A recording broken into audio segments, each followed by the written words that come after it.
Anyother in a book when you're checking men along when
Ajakguong dia werakon Manyin ajar Ajong mezuga gwany mar Oru belai Anyar nyen gwendek bay Nuluk jawaj Ajakguong dia werakon Manyin ajar Ajong mezuga gwany mar Mapanda ada kulit Mapanda video Mapanda Magaal Mapanda ada kulit Mapanda Mabe Mapanda ada kulit Mapanda video Mapanda ada kulit Mapanda Ese kulit Mapanda Mapanda ada kulit Mapanda Ese kulit Mapanda video Mapanda Mapanda ada kulit Mapanda Mabe Mapanda video Machirai tua Kumayar wena kuraje Juka jangko Mobe kau Manuran chigo Mole jam tiel Wujamalo Unda kurin Wujifan Amerika Tong yunu Kanda na tungya Una kumado Dika kuyare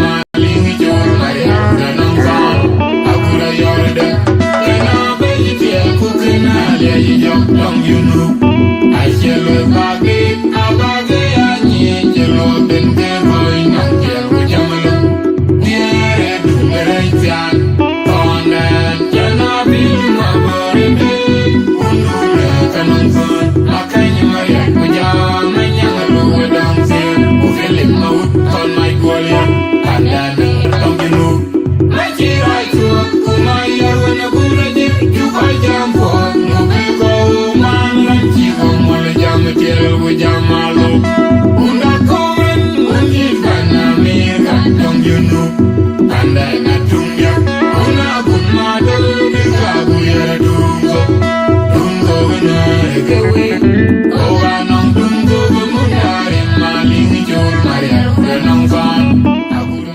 yorde Ay lo bañ moralo bay lo ma chuer nang ton ku fa jor Ajak Nuer chabe dia bu choro si Buda ba kuran wen ngare jeng yog yog ye Oh, Jopol, Yana today. Gula do you look to a man you men for Buara, Junko, Diana Lily. Guaylo of a large coach than a Unato, you would. Lundia, Nayan Pola, Riojaton, being good, getting a poke to an Alajongatu. I love the Deng Achuoth and Nuer, Maton, Deng Mother Jong Abiok. I love We Gumaralo. got bati where we luther one, will not get in near Uji Choy. You and a good gong little wet. Near Barin Jaluja Burmaling, Alia Junk or Kuelo Magum. What you got it, Makurgo? Kubadu about the Gilly Jamar, Chilun Macher by Kulunar over there.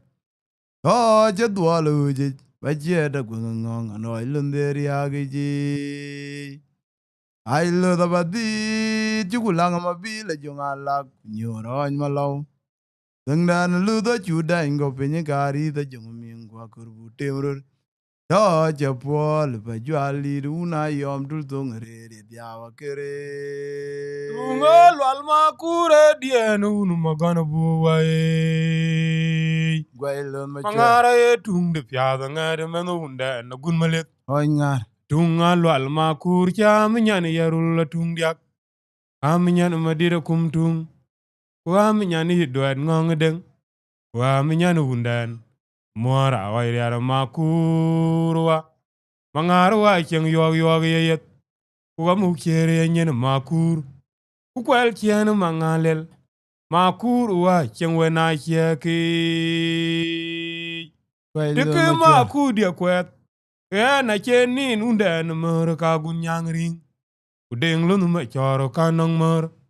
Mangar wa kiden nong mer.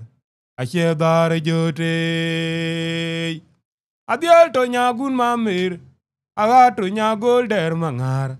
Bebela chwae. Guailon mature. Makur dia to kuthona bany. Man magona cheng welang wa chao mangar. Kwa jayum mangar kutiagde. Ukae panetiek. Ukae mida yoma kwali ni chiara wana makur. Uka dinu ni chiara kabar makur. Kunyo malaw. Kumakur jong magung. Makur dia na unareng machar. Aye jiat ko diang ni me. Mangar wa ina bichet alik. Eran diat kweran luany. Diat ajam gala. Jelonji kan dedu ga uwa ga cheran duan. Uka jato kami makur ga mangare makwena magat. Uka jachenga gakpen. Kuke makwaji elil matung lwaliana unubiri kabewa Jamal ya Paul nyana today. Gulan ujulu tuama nyunyi men papuara ramiga junko diana lili. I love wine maralot. Guaylo da balaja kujdana unto go yulut. Lundiana yan pola riojaton bien good gien ga pogu tugan yala jongatut. Ngare cheng yog I love the Deng Achuoth and Nuer maton Deng Mother Jong Abiok. We got bati where a mujulu one, will not get in near Uji Choy. You and a good gong little lad. The Arbarin Jaluj Burmaling Alia Jung Quor Guquello Magum.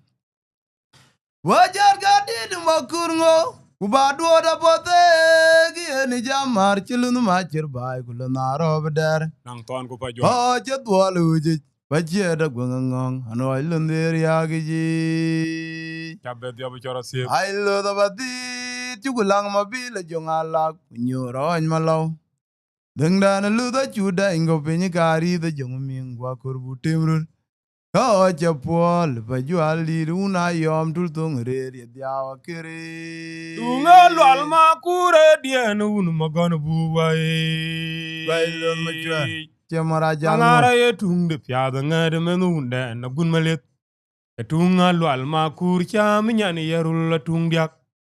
Aminyan madida kumtung. Wa minyani duet ngongdeng. Wa minyani undan. Amwara wa iriara ma kurwa.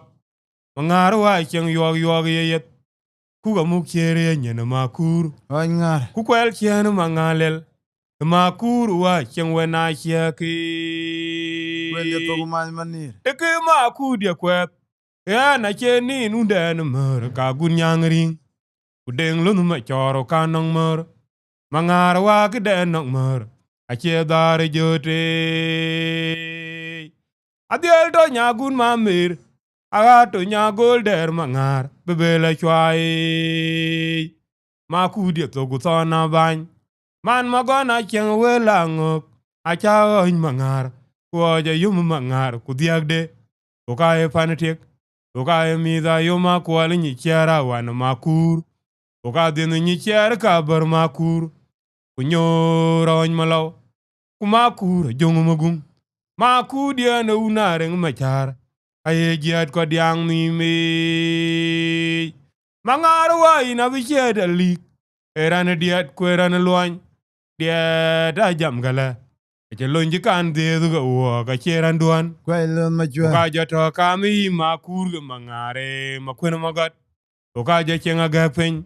Kuke makwaji elil matung lwal diana unubiri kabewa Ya ping tende. Ai lo gu marlo. Chu gu tungu nyelo. Chambe dia bu chora Ber sep. gu tungu dia di. Nang ton ko pa jwar. Lon jwagi. Ngare cheng yog yep. Anoi lo na yom ga baba to u koltin. Yo unda mori ni ale diat ga yang ku ba ga ma de kep jaga lo de ji. Anoi lo ndi ye chola rin ga kwer a ye chola yom ben.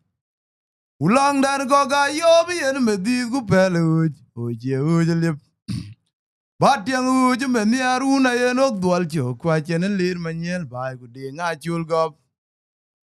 Adidi ane lundi a jogu kwede ke bongo marora tungdoro. Nyandi naro ne denku beretany. Ya didi kwede chin piati. Goldurun makudye.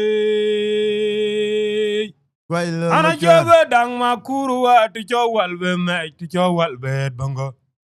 Gaja da be bongo makur. Ana chibung mangara cha jot. Oga betur ko la jong mabil guje o toy ga makang yen twang lwal. Ene ke yipo da robo unubu pa makur. Uke yol mangara chene jwer. Maku dien domre magun nyangring. Wegaro jati yang tung soge ke ko naguding makurwa. Kuje indiana mangara kaisin. Kini ma choli la to kangat buara nong madole. Ka eja dom betung piada ngat. Atet ye ngan mangar. E mapulu mabil kwa rokson kuma kanyen. Kukul dia ngan mangar. Aye jog degriam. Kung dia na makur jana gasoni. Ya ping tane ya ju tungu nyelot. Nang ton ko pa jwal. Tungu dia ti jog puale lon jwagi. Anoi lo na yom ga baba to u koltin. Yo unda mori ni ale diat ga yang ku ba ga ma de kep jaga lo di ji. Anoi lo ndi ye chola rin ga kwer a ye chola yom ben.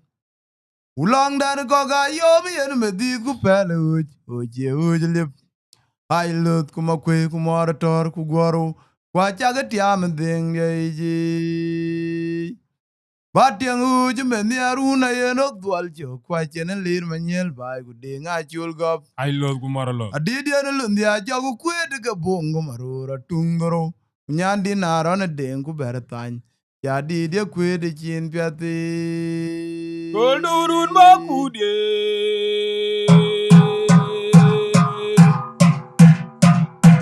Ana chebe dang makuru wa ticho walbe me. Ticho walbe bongo.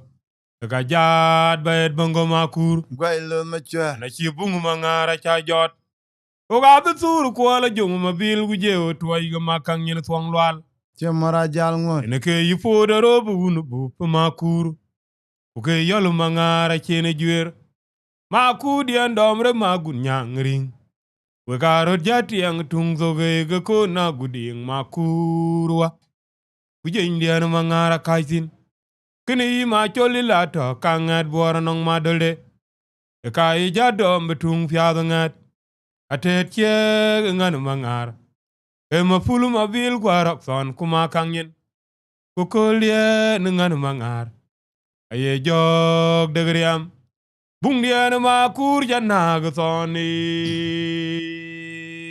Jamal yop jot nya gondi de wajuna gudula yerem dang ter bogde. Ai lot gwa mara lot. Bogde an ma pojuk.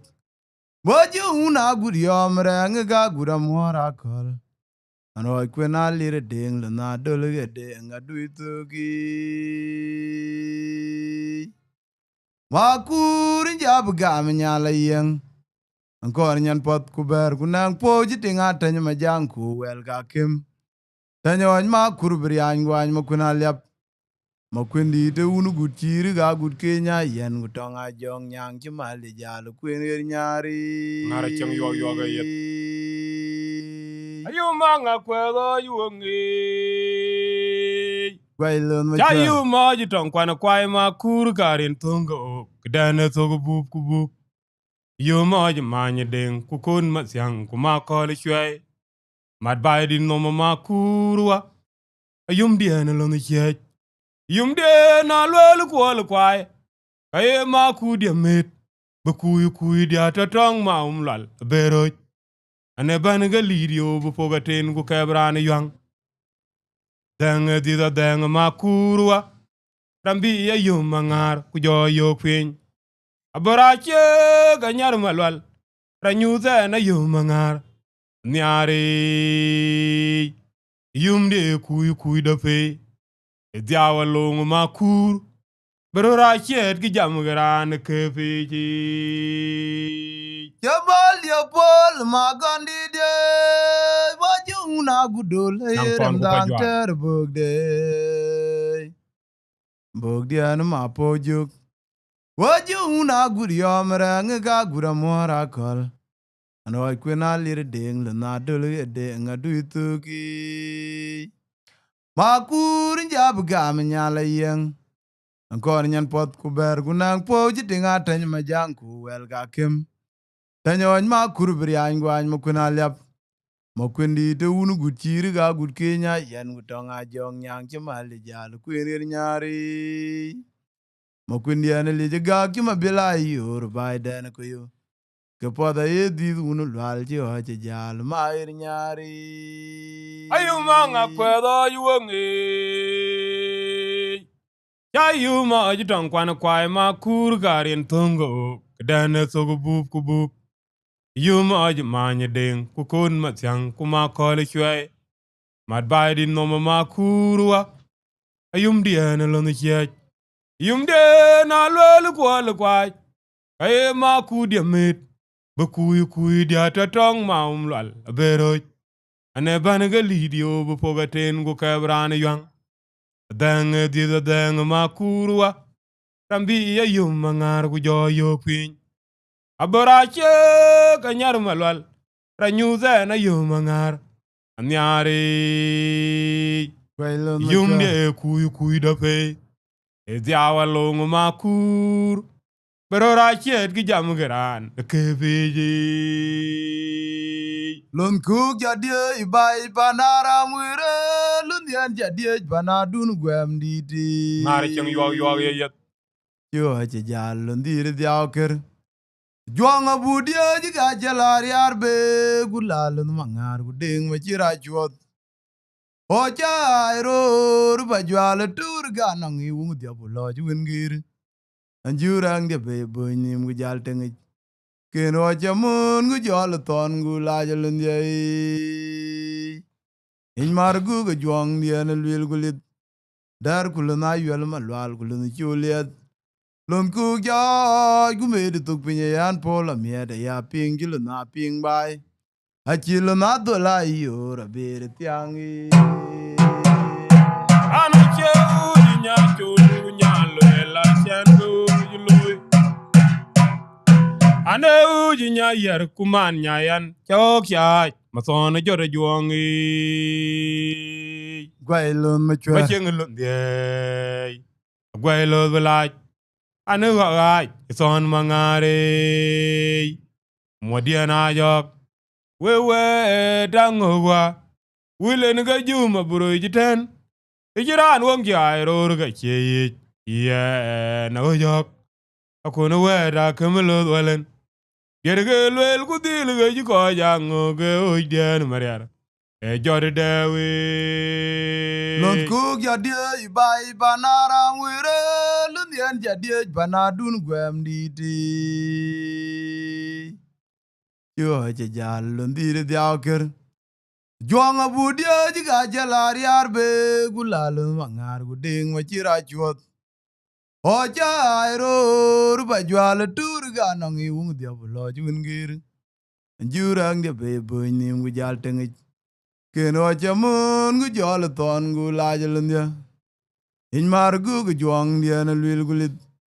Dar gu na yuel ma lwal gu na chuliet. Lon ku ya gu me de tuk binye yan pola me de ya ping gil na ping bai. Achil na do la yo ra be tiangi. Ana cheu ji nya chol gu nya lwel a chan gu ji loy. Ana uji nya yer kuman nya yan chok ya ma son jor juangi. Ma cheng lon de. Agway lo bulaj. Anu waj son mangari. Modiana yok. Wewe dangwa. Wila nga juma buru jitan. Ichiran wok jai ro ga cheye. Ye na yok. Akwana weda kemelo dwelen. Yerge lwel ku dil ge ji ko jang ge o den mariar. E jor dawe. Ya bur bur muri ma lwala jang do di te bo jua ji yari. Nang ton ku pa jwal. Chabe dia bu chara sep. Ngara cheng yo yo ge Ya yep. bur bur muri ma lwala jang do di te bo jua ji yari. Gwailun ma chwer. Nang Tie ton mara ku pa jal jwal. ngot. Chabe dia bu chara sep.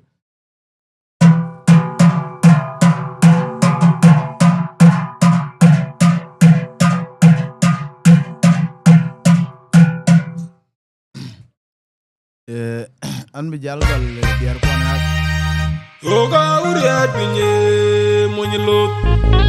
Oku jena ram cheri. Ye mor yu bebe ya ngam jong ma chor mora twedi. Mangar wa koy duna benaman. E ande tunga jong gu jolaj gu jo yu baker. Brere nang de gore. Mangar wa koy duna benaman. E ande tunga jong gu jol. Ina ba dua ke de ke. Wadina dan chol bor mo ju wai uju ojui kwanda gading ma ju wai uju ma kwet. I lot kumara. An ma kur ji mara ping ba ya gwera god to ngarum. A jog dia gwa jog bor kumara ko na beruj. Wadina dan chol bor mo ju wai uju ojui kwanda gading ma ju wai uju ma kwet. An ma kur ji mara ping ba ya gwera god to ngarum. A jog dia gwa jog bor kumara ko na beruj.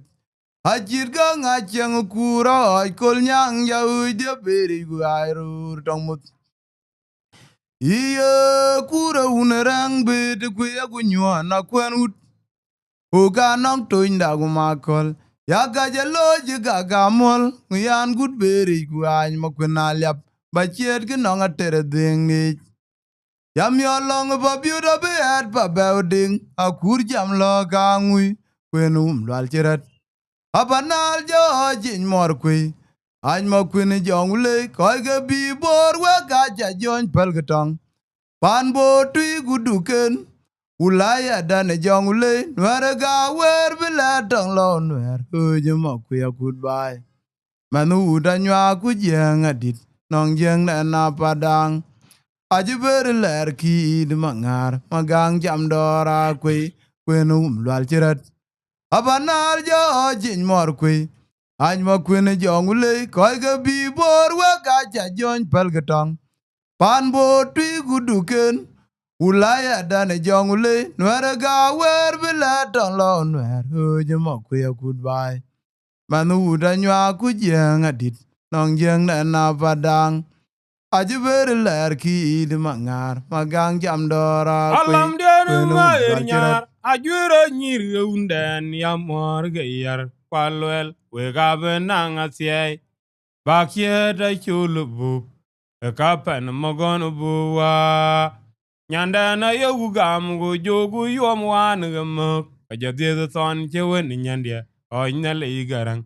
Oga ye the bang son. Makuru unu marangangum. Nemo nyaliam nim. Iyo lam diar mer nyar. Ajuro nyir unden ya mor gayar. Kwalwel we kabenang asyay. Bakye da chulubub. Kapan magon buwa. Nyanda na yugam go jogu yom wan gamuk. Jodie the son jewen nyandia. O nyale yigarang. Ogaye the bang son. Makuro unu marangangum. Nemo nyaliam nim. And when magoda yul.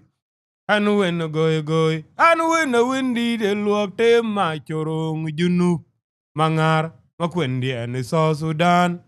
Kulangan mangara ben go chol ma chorong makuru marwong ma dol maluk pen chelamut kulangan mangar aye jo degriam lwel bung ma be ke wege det chir e jan nazar e yelel makur lo ka chegwet to geleng enikin makur tan mangar ku makur we aye panja kuna bene wele long lot alot kwok dadie kulon magora gugder jalon magora railot aj makur ku aj mangar mason lot gai manyok yuleng makur angok bediaw finrir ku DJ majur kwal ajong mabil awari a TV yang dokta bano oksuru mangar eterwong ananong jolanyak Songdwa balang nyir ke waifa makur anu wen magore yul anu wen goy goy anu wen windi de luokte ma chorong junub mangar makwendi ane so Sudan kolangan mangara ben go chol ma chorong makur marwong ma dol muluk pen chelamut kolangan mangar aye jo degriam lwel bung mabek ke wege det Ikir ijana zar elel makur loka chegwet sogeleng enikin makur ran mangar ku makur we aye pan chawadia Dina dan chol bor ma juwa uju oju kwanda gadeng ma juwa uju ma ai kwet. lot ku maralot Any ma kur jumara ping ba ya gwera god tungarum. A jog dia kwa jog bot kumara ko na beruj. Madina dan chol bor ma juwa uju oju kwanda gadeng ma juwa uju ma kwet. Any ma kur jumara ping ba ya gwera god tungarum. A jog dia kwa jog bot kumara ko na beruj. A chirga nga chang kura kol nyang ya uja beri ku gwarur tongmut. Iya kura unerang bed kuya gunywa na kwanut.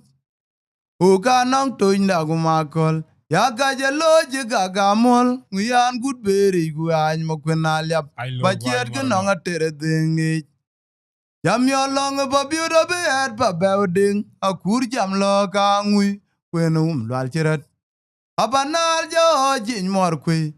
Any mo kwene jong le koy ga bi bor wa ka cha jon palgatong. Pan bo tui guduken. Ulaya dan jong le nwere ga wer bila tong lo nwer. Uje mo kwe a goodbye.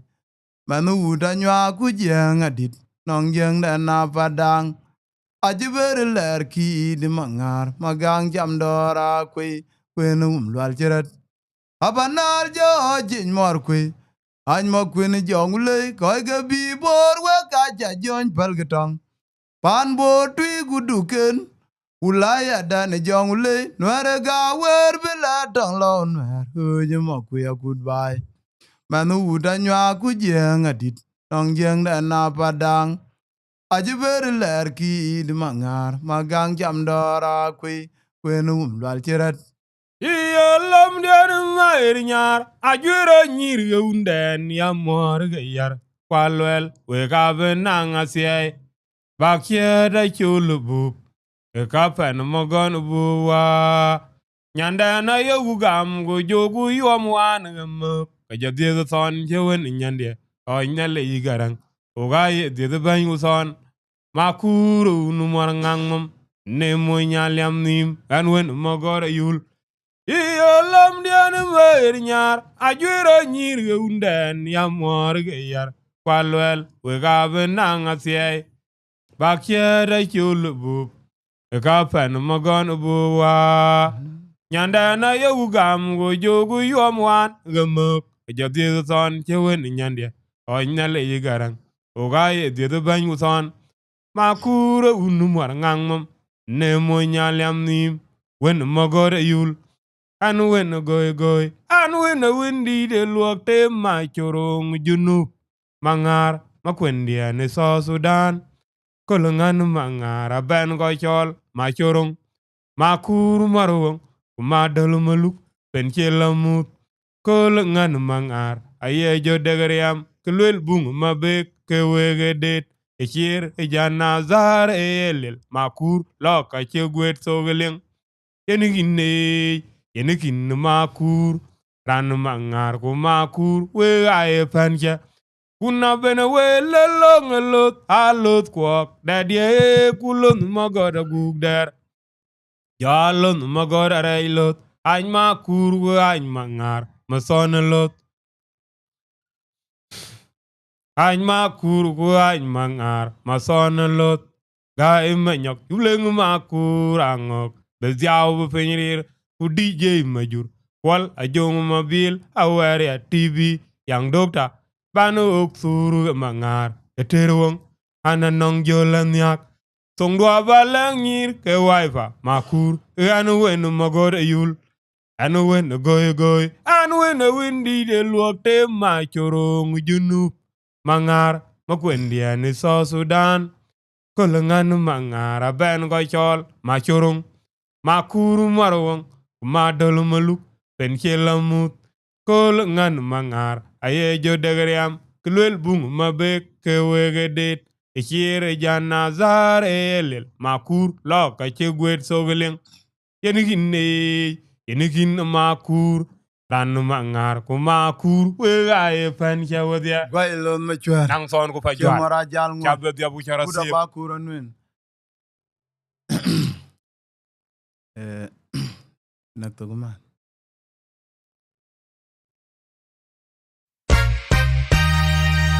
Oga uriat pinye monyelot Okuje na ram cheri Ye mor yu bebe ya ngam Jong machor mora twedi Mangar wa kujduna benaman Ende tunga jong kujolaj Kujo yu beker Brere nang de gore Mangar wa kujduna benaman Ende tunga jong kujolaj Kujo yu beker Brere nang de gore Oga uriat pinye monyelot Okuje na ram cheri Ye mor yu bebe ya ngam jong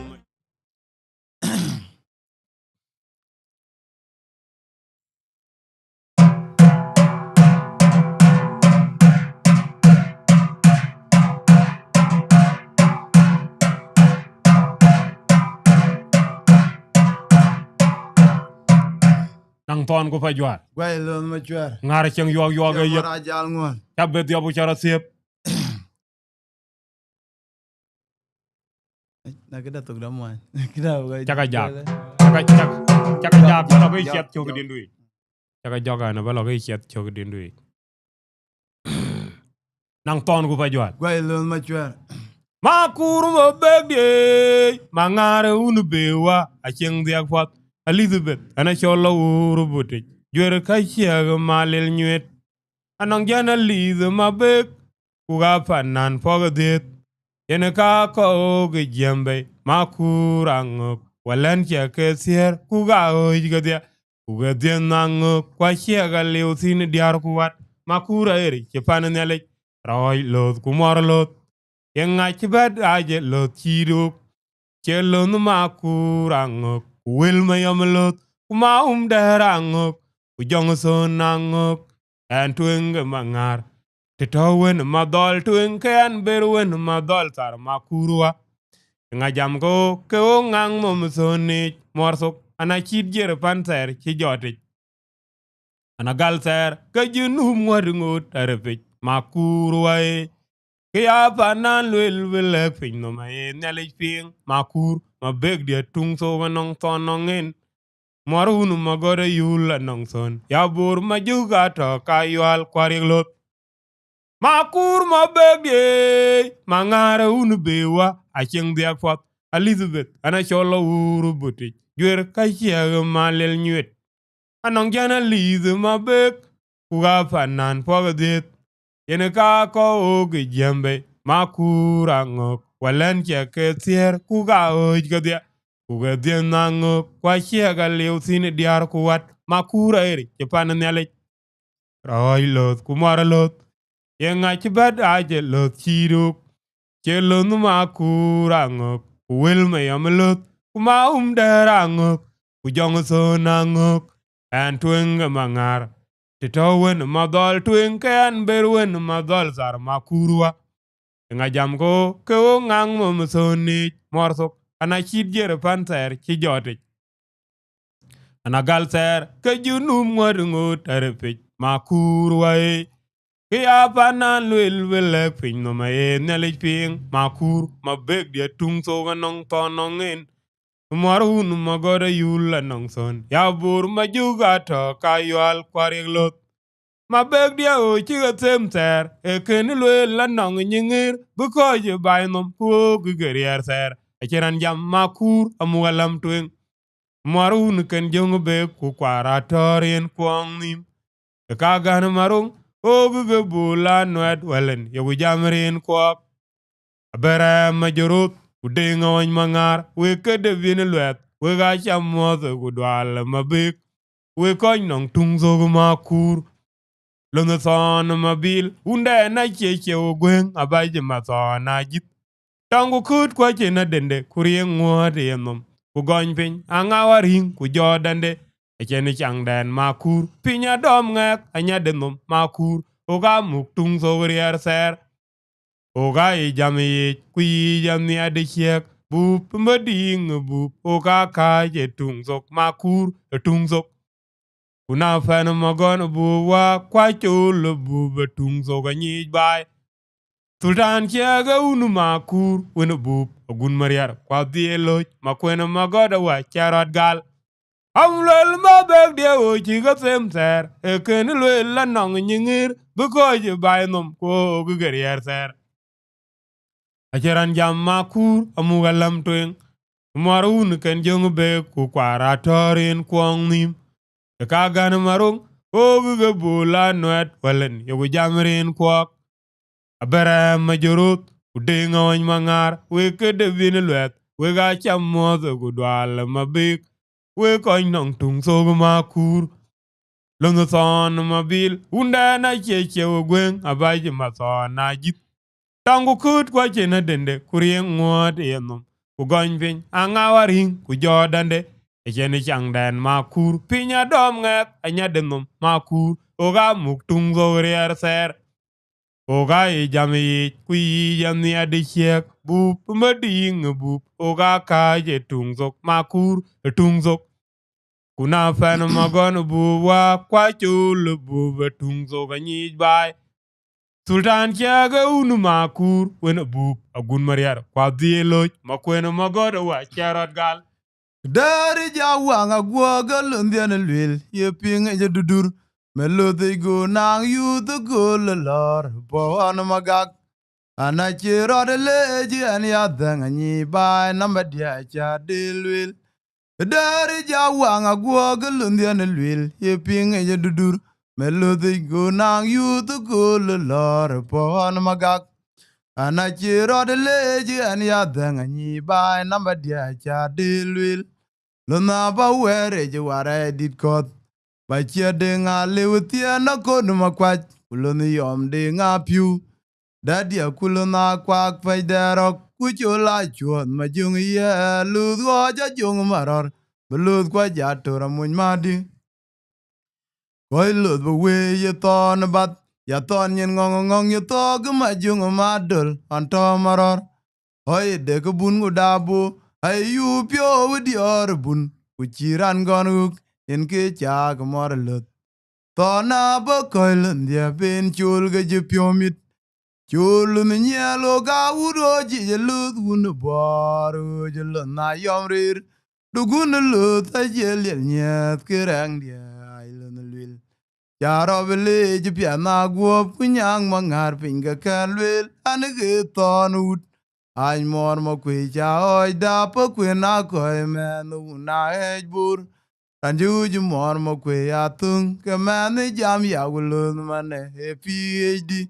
Ding dien ja dagar. Upane chi kwa liao atwo de je de te man yaru je mo kwe wulut.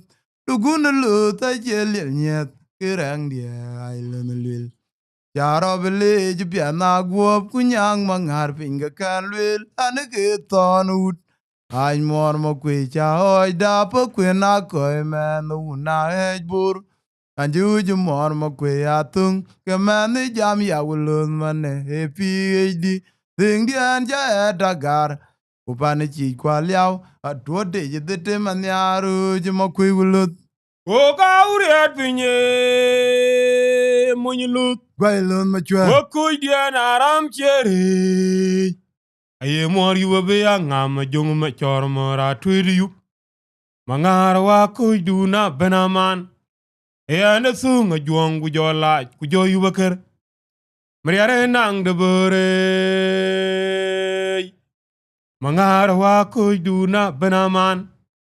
Ene sunga juang gu jo laaj ku jo yuba kër. Mariare nang de bore. Mugai. Amen. Na chala dani ke boye.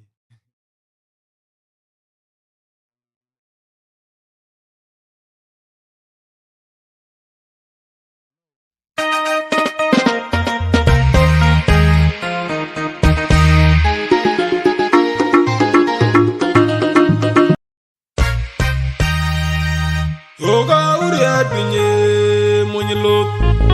Wokuy dian aram chere. Ye mor yuba be ya ngam jong ma chor mora twiri yup. Mangar wa kuy duna benaman.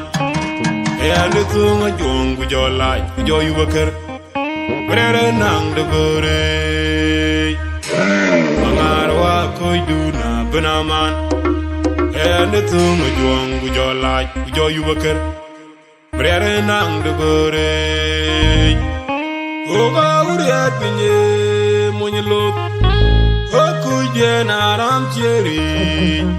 Ye mor yuba be ya ngam jong ma chor mora twiri yup. Mangar wa kuy duna benaman. Ene sunga juang gu jo laaj ku jo yuba kër. Mariare nang de bore. Mangar wa kuy duna benaman. Ene sunga juang gu jo laaj ku jo yuba kër. Mariare nang de bore.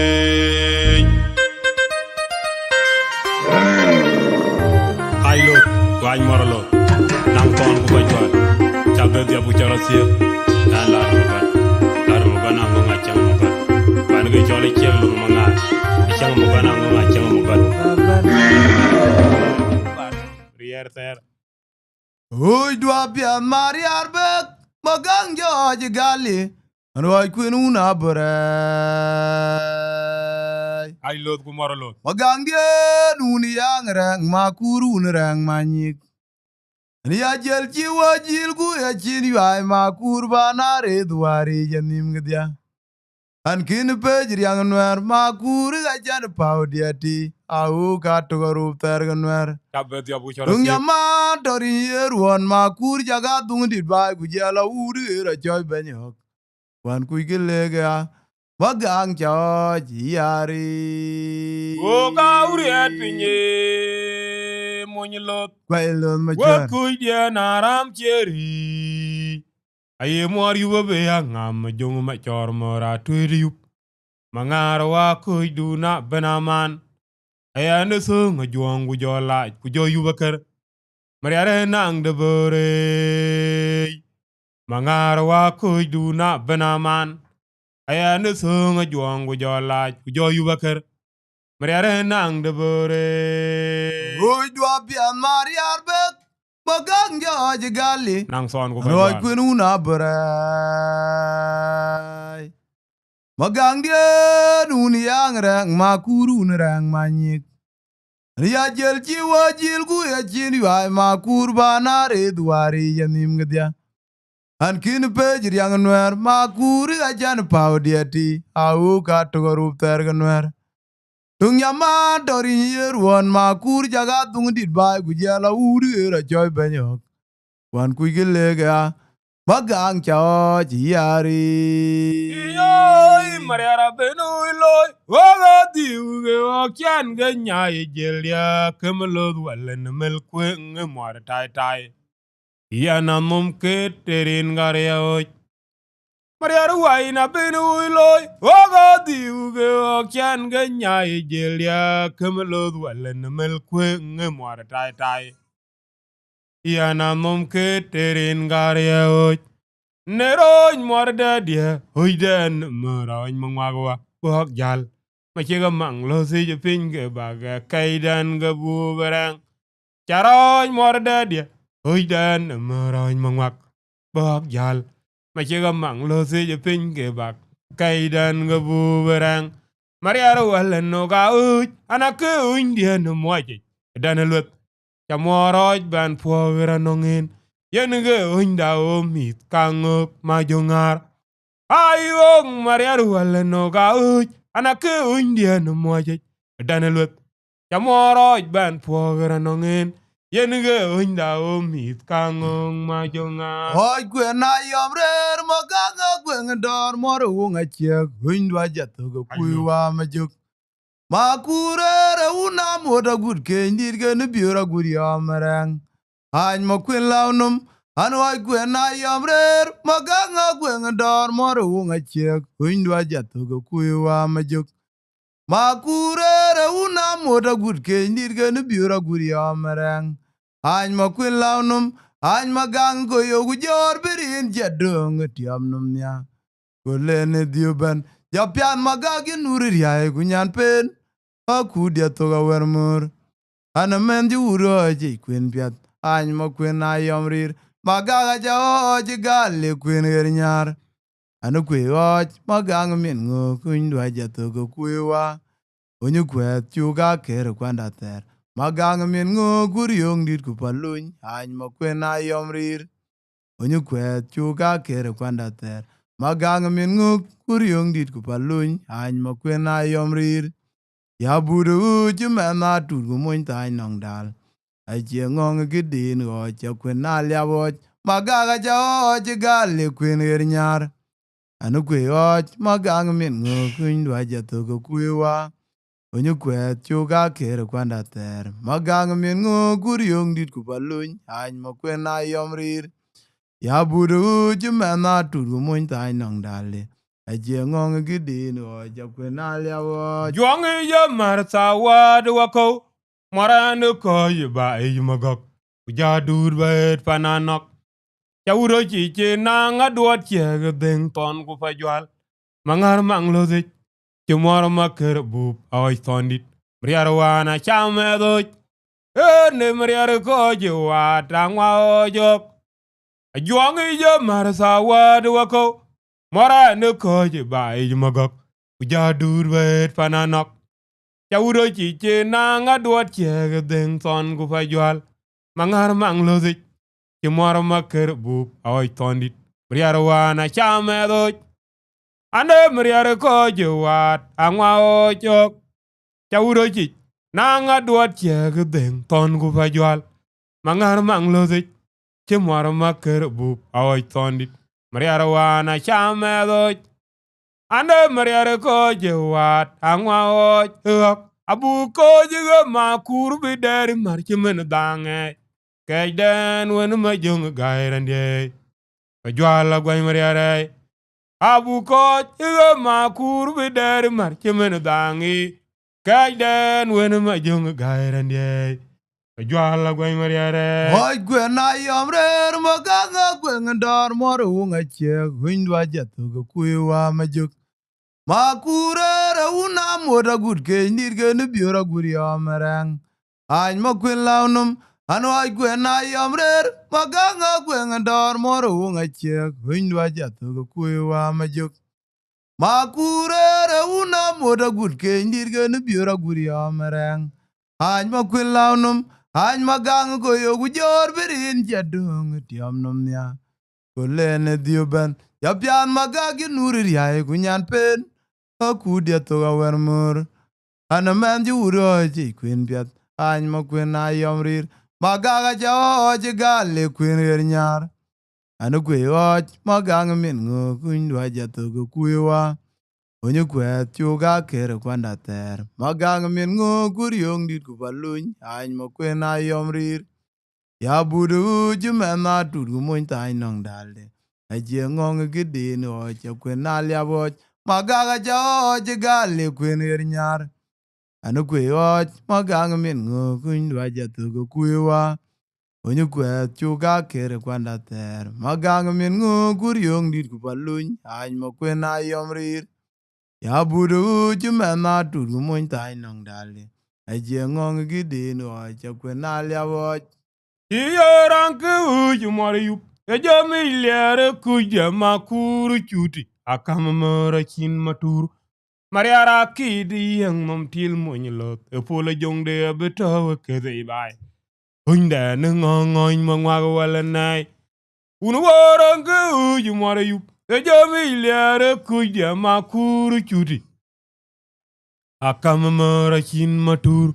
Mariara kidi yang nom til moñlo e pola jongde betawe kede hunda nengongoin mangwaga walan Mariara kid yang nom til moñlo e pola jongde betawe kede bai hunda nengongoin mangwaga walan yetil maragok pajol gok udaji ton mangar hunda negalon nayor ajong majuk e udaji mor ay siar o ka hoj igalon yamrang achuge aja dewnyen yetil maragok lunden gok uroji son mangar hujdene lunayor ajong majuk uroji mor ay siaro ga hoj igalon yamrang achuge aja dewnyen ne Beng man na nong kiel ga de jutiang do bor ye wador gu wai priak pan bor unu lwale kura ye jal tiang lut kum yur ga deng o ku ya ga gun ya ror ba jen man na la doi ton onej ba gut ay deng man na nong kiel ga de jutiang do bor de ye wador gu wai priak pan bor unu lwale kura i jal tiang lut kum yur geding oku ya gagune jai ror ba jen me na la doi ton onej bagut undi de pyoga man lwal kur island ya chatong abo kuma lungu kwon aliri deng bulu nadul tanju jigerin cherben lundie in marguk chulu na nyang amerut achilun bading achilun magir kulun aron ding walun majuk ajuang dia ogrer aye una moda good ke kwaro de jok o junga kwany cholu denom gu yug danato kukuda ngulwal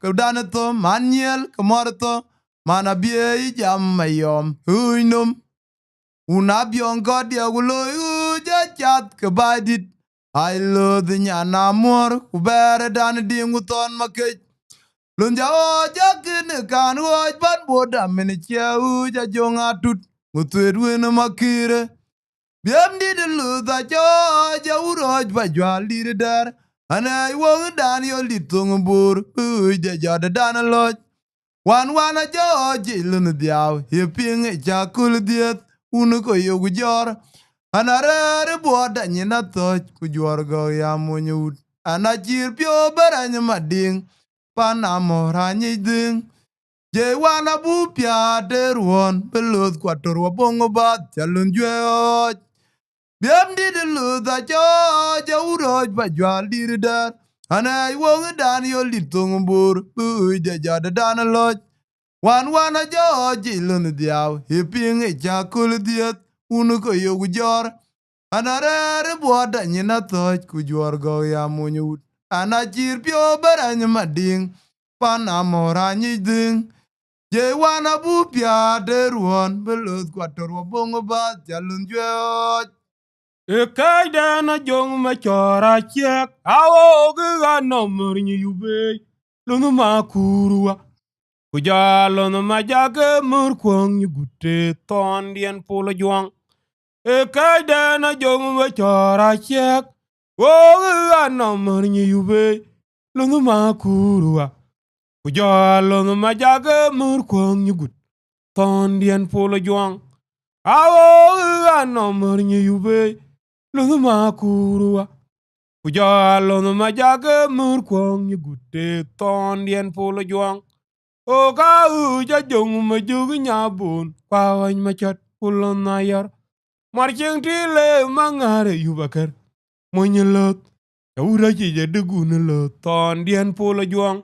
Lunu magum ya murwa yubu bang ving. O ka uj a jong ma jugi nyabun. Kwa wany ma chat kulon na yar. Marching tile mangare yubakar. Monyelot. Ya ura chije degune lo ton dien polo juang. Lunu magum ya murwa yubu bang ving. Deng man na nong kiel ke de jutiang de bor de ye wador gu wai friak pan bor. Unulwale kure ijal tiang lut kumyur ge deng okuya gagun. Yaror bachen man na la doiton. Onej bagut aye deng man na nong kiel ke de jutiang de bor de ye wador gu wai friak pan bor. Unulwale kura ijal tiang lut kumyur gedeng mokuya gagun. Yaror bachen man ala doiton onej bagut.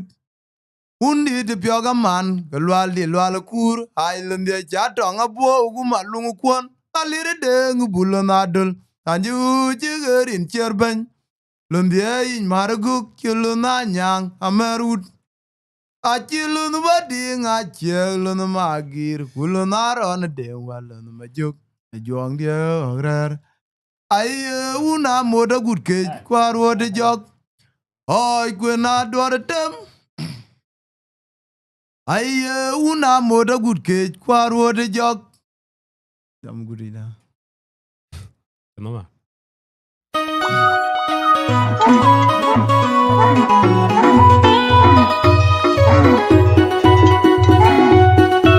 Nang ton ku pa jwal chab de jobu cholo tie en la roñ mriat la mo gona ngo mu yom pan mo njang haj marlo haj mangarlo haj mangado pe haj mangolo haj mangondo pe ko ga to DJ ma jo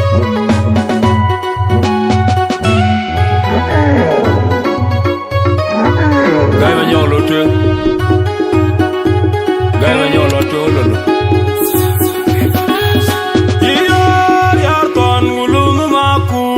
Mugalam den mananangu babi mugalam wega wenni jare da bai tayo gutiam finai kibli acha sojime yugusani tangia mago kwa yar ton gulum makura mugalam den mananangu babi mugalam wega wenni jare da bai tayo gutiam finai Yugusani kangia mago kwa yar ton gulung makura mugalam den mananangu badi mugalam wega wenni jare dagat bayo kutiang sinai kibli achia sojime Yugusani kangia mago kwa nala lung manyaga Malagaynya no kunden ajong majukuma kang manyaga Malagaynya no kunden ajong majukuma kang manyaga Malagaynya no kunden ajong majukuma kang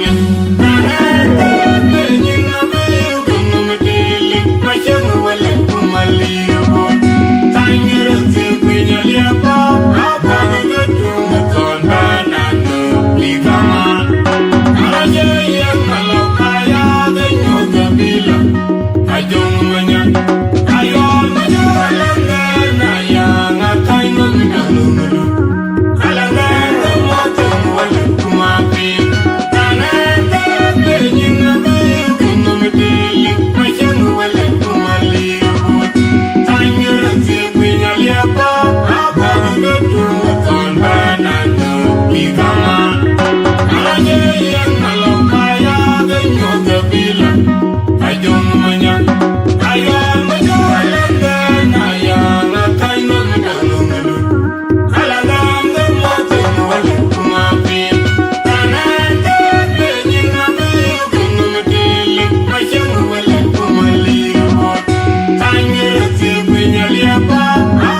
nyin gwende gwai lang ku joy ajuang dia wera kon goru bulai anyar nyin gwende gwai lang ku joy ajual dia wera kon makwanda adakuling kwanda lidio makwanda adakuling makwanda lidio kwanda sikuling makwanda lidio makwanda adakuling kwanda lidio makwanda adakuling makwanda manga kwanda adakuling makwanda mabe kwanda lidio makwanda adakuling kwanda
Deng matung yar chamara juta chayeg lun ya gule twa ror mara lwat unwa til ya kwem dar deng matung yar chamara juta chayeg lun ya gule twa ror mara lwat gulun ya majung una guriaw wa gut ke ndir go biora guriam rang uganong moria ulang da wan ma da gad perande Nira ugi an guop ja pulungu uja til duot chitil araj morngu bilinya jang durua Wendian manglutik piming pawere kulwele kayayum Gulun ya majungu una guriaw Wagut kendir gubiora guria mereng Uganong moria ulang da wanamata gade perendia Nira ugi an guop ja pulungu uja til duot chitil araj morngu bilinya jang durua Wendian manglutik piming pawere kulwele kayayum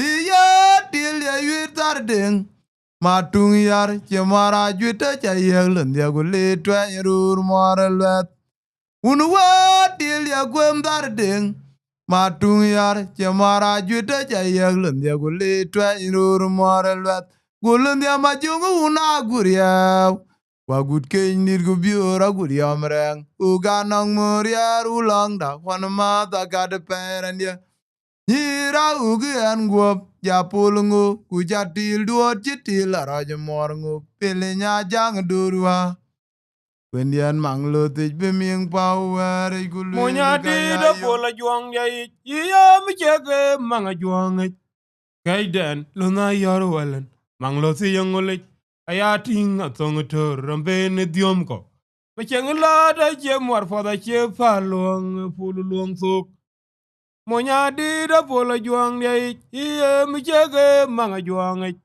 Kaiden luna yor walen manglo si yangolik ayating atong tor rambe ne diomko Macheng la da che mor for da che palong pululong sok Ayating a songator, rampene diomka. Machagla da che morba da che paluang, e polo luang sok. Luz danya goga de gun luz pola juang dia. Asara dian ya ukoj kema kangin. Ujden kanyak oin maboro walen. Acheng til monya juang. Luz danya goga de gun luz pola juang. Asara dian ya ukoj kema kangin. Ujden kanyak oin maboro walen. Acheng til monya juange Ya kudi amar polo wa bidina ngera guton kwa bu bore me unatit ma jonkwe ya dang lu ma berem de lo marante diak yinda na mor che chul manyal malwet kurura anyel Iya kudia mor pol wo medina ngera guton kwa bu bore me unetit ma jonkwe Yadang lu maberem de lu marante diak jindan mor chechul manyel malwet kurura onyel makwin poda chebe inyala yeng yebe nyan kairin kunyan chi kwande kanyu kujukan ti chinyan dugam karij munyu kuchilwil chama jung de be nyanangit magung ndiri yar god ye chi yadi gala wedu la runi makwin dien jabe Makwin pada chebe inyan la yeng yebe nyan kairin kunyan chi kwande kang nyut kube kang ti chi nyan dugam kareji monyo ku chi lwil chama jung de be nyanangit magung ndid yar kod ye chi yadit gala wedu lar erunich makwin dien jabe Ana che uju mor sumbe jordan tuk. Ane uju gali micheng wenang manga juang iwako. Ujdan ka kon malen gu gai bu manyar yer gu dol yoy ka advan gu nyang ku an mangar tong fan wat. An mor lo the tong wan ma pak. Ujdan a kon malen gu gai bu manyar yer. Gu dol yoy ka advan gu nyang ku an mangar tong fan wat. An mor lo the tong wan ma pak. Ana che uju mor sumbe jordan tuk. Ane uju gali micheng wenang manga juang iwako. Ujdan ka kon malen gu gaye bu manyariar ku dul ya kat ifan kul nyang ku an mangar tong fan wat an mor lo the tong wan ma pak ngudian balwel ka je mor lo an mun che daw ka ku wasi mun lo mangara manga juange ngudian balwel en je mor lo an mun che daw Kaga wagam monyo mangara manga juangi ji. Akudia la chen majong lwel kur janyo nom law majong dia to wermur wiriar ma kur majong nanun gwalir den kwaran den kudengaro Akudia la chen majong lwel kur banyo nom law majong dia to wermur wiriar ma kur majong nanun gwalir den kwaran den kudengaro Una guriamre nguguchir kwa jua ya gudul Yang tung ma kol chwe dam ge ta ter ku bu bio gnom lao ma jung ne ya bio tin ong pe rio ma kur mor je til den ju mora jwit mora dengarum mora nyal jira ku de jablin yo ya ma jung ne o je nya ma kur cha nong la la kok mor je til den ju mora jwit mora dengarum mora nyal jira ku de jablin yo Yama jung ni o jinya ma kur choy nong la la ko. Agadan jo yumure ga iwen walen na jam no maker. Waga uji ga jung majuk. Oga ye ai we bu ga fingrin. Ai son ni yubutong ma pak. Mriare ko ye wat angwa. Mangarbe ya jong luang chen yedi. Iya dan jo yumure ga iwen walen na jam no maker. Waga uji ga jung majuk. Oga ye ai we bu ga fingrin. Ai son ni yubutong ma pak. Mriare ko ye wat angwa.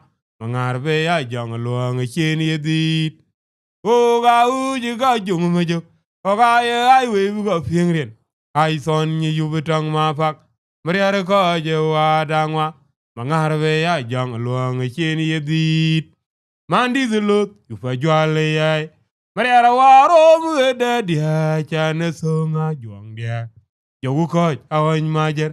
Mang da dia hin machengwa ton yuvaker. Mandi zulot yufa jwale yai. Mariara waro mueda dia chane songa juang dia. Jogu koj awany majer. Mang da dia hin machengwa ton yuvaker. Gwai lon ma chwer chemara jal ngot. Kuda ba kuran wen.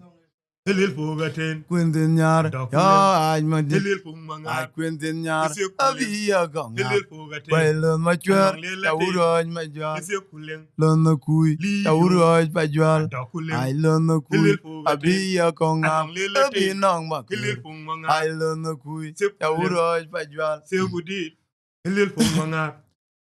Iye una bianca dia, ye no man gubu wati ye. Ajege chuman gidan rier cheno man bai. Anoran jang memeran yin kwa kin te undan. Majade lun nyang. Parnyuaji. Jalo kai surat. La. Barfandi. Dun din dutem ko. Iye una bianca dia, ye no man gubu wati ye. Ajege juwa gidan rier cheno man bai. Anong dong jang emeran yin kwa kin te undan. Majade lun nyang por nyuaji chabu wel kok te ga tuang tok. Wel da beturo ji Deng Achuoth ke kin uchut. Apara on manguk jorom lui kena mata jong jiang randia. Meje doira juir. Iye jade lun nyang por nyuaji chabu wel kok te ga tuang tok. Well da beturo ji Deng Achuoth ke kin uchut. Apara on manguk jorom lui kena mata jong jiang randia. Meje daira juir. Urgang do dare. Wayang im gonyo ba ola kor gubaya. Mujabunga la koro unangi gabo kanyiroke. Welcome. Ba lek ba ye kinyi chine ki chafi. Kini tangri ara kari yuoti je. Dangdi da che moy tijini jadu. Yang de nam jok wet ke wek. Ya go fade diate. Wega ko karso go kole rom manyi jo. Landan rom maunu walen. Oga ye puat pedi ye. Echeran dalo bai. Kini unden je kegum no fada bai. Kini tangri ara kari yuoti je. Dangdi da che moy tijini jadu. Yang de nam jok wet ke wek. Ya go fade diate. Wega ko karso go kole rom manyi jo. Landa ina rama unu walen. Oga ye puat pedi ye. Echeran dalo bai. Kena undan che kegen no pada bai. Iye oga ye puat pedi ye. Echeran dalo bai. Kena undan che kegen no pada bai. Ye ngaya gatar wegre mu wote. Alandan ma good boy walen. Panji song nom chirin dienda chabelwil. Awa malwalawa. Dia dite. Alan romre ma chang walen.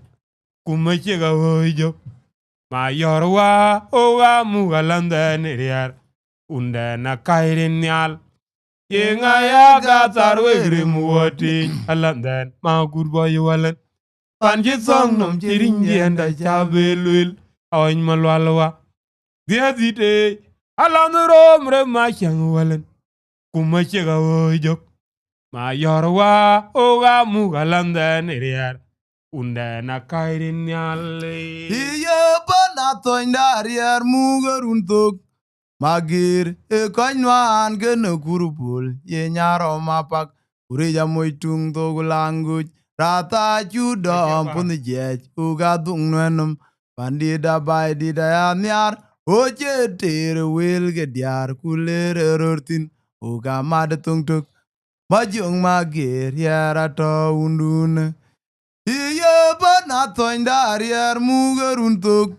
Magir e kanywan gene kurupul. Ye nyaro mapak. Urija moitung dogu languj. Rata judom pun jej. Uga dung nenum. Pandida bay dida ya nyar. Oche tere wil ge dia tilere rortin. Uga mad tung tuk. Majung magir yara to undune. Kiyakon kwoy wi e nangire je yo pan monjang. Ga yin dia betaje tong tuk. Jamil ya bachuti aga paran dia kuma chadit. Adual kwe mugalan riere megai biong ko ye ga jualaj. Majuru machara yil na moru lendia jaga kang di jura cindang. O nuera panga kien rioje. Bai di jatuh lo menambor kuel ko garo to. Kaca bugum da mabur makon wijaga gun madul. Majura gud yar tuilum. Ananjur jara kwen da ngagar. Abungo gadiram. Alinwa jura cindang. Abi anuere panga kien rioje. Bai di jatuh lo menawar kuel ko garo to. Aja bugum da mabur makon wijaga gun madul. Majura gud yar tuilum.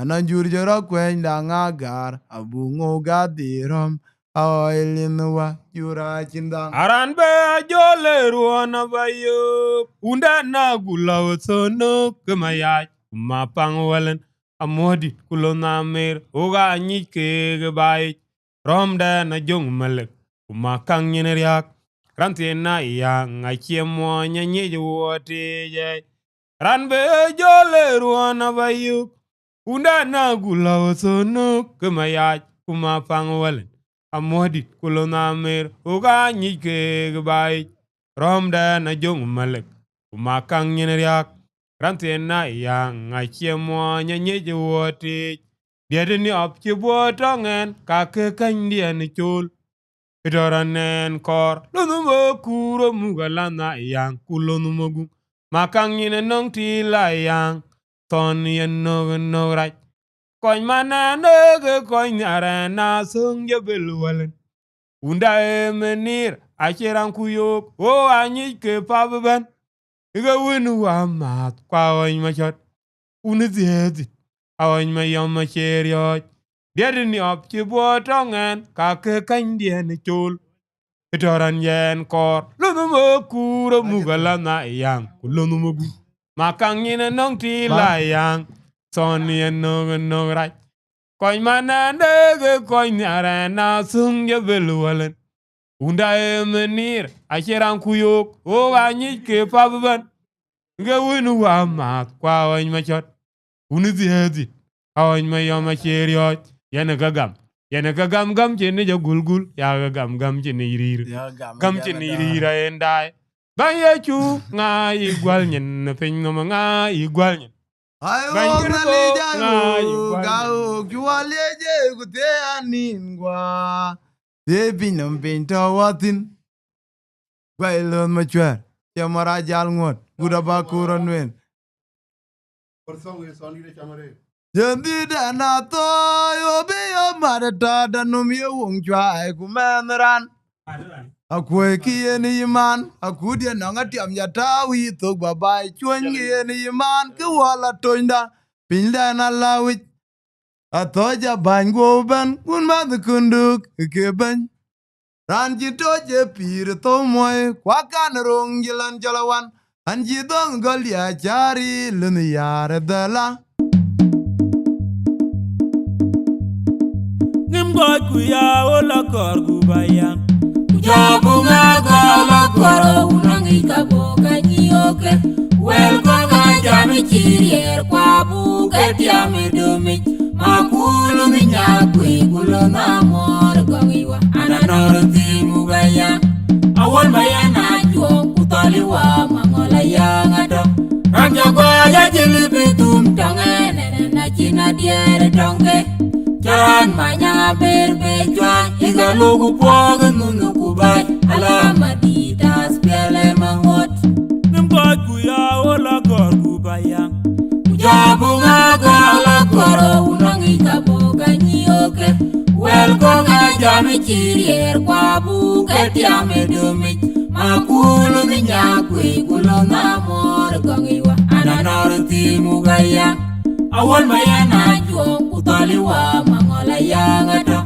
Rangja goya jilibitum tangene na china diere dongke Jalan manya berbe juan Iga lugu poga nunu kubai Alama di tas piale mangot Jalan manya berbe juan Iga lugu poga nunu kubai Alama di tas piale mangot Luna mor kumora mer Yele wiji ayang ene okwat Atul mori per kujwali duwalen Nega moja dunde Ranjola jwenyong kujuran Numde katiran uta college Wede ijiga ngonjang wilwel Anaran judung nyale undwani Kaligo kumata denai Leba jemi muka jengol wache Jor wete yage lepit Leba yenerun man Yele wiji ayang ene okwat Atul mori per kujwali duwalan Nega moja dunde Ranjola jwenyong kujuran Numde katiran uta college Wede ijiga ngonjang wilwel Anaran judung nyale undwani Kaligo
Deje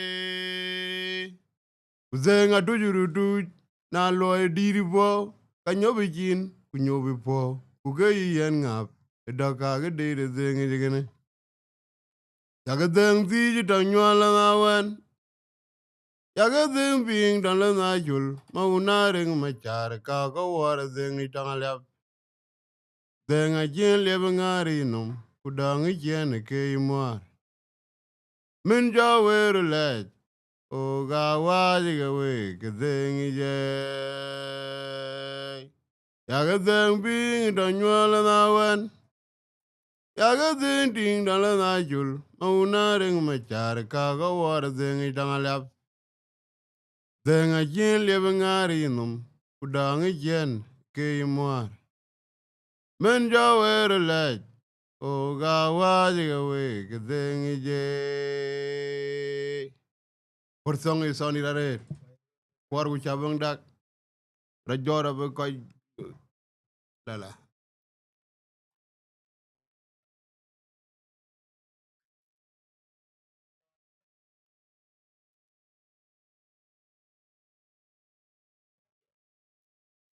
Mi kwa doni go ga gugag dia kur mi genwerwa. Graji mo zong lo yan, jena yum ma jonde tembe. Jomine ninja jot, benela kite no more there, chane jot. Le pap gala kora badiel beguni yog gwar jere ja bengungat. Kina yum dia naman taranje jot, chan goy man gup. Mi kwa doni go ga gugag dia kur mi genwarwa. Graji mo inzon lo yan, tena yum ma jende tembe. Jomine ninja jot, benela kite no more there, chane jot. Le pap kala kora badiel. Uni yog gwar jere jabengu ngwat na yum dia na man taran je jot chan gon man gu de yum de ne gu joga we na chwa yen dim be ga chapal we mi kwa gu du yaran ni nwer du wen di ra ba zel bin jok ka chan gamrin gen ale wadit ayum de ne gu zeg de ma jat jene ge dol nyirur ana bibe ma yonde ne zek tone ge dwala we ge de wat ko yum de ne wi joga we na jowa yene dim be ga jabal we mi ko go du yara ne ni nwer du ne di da ba zel bin jok ai jan gamrin ge na le wadit yum de ne gu zek de ne ma jat jene ge dwal ni rur ana bibe ma yonde ne zek tone ge dwala we ge de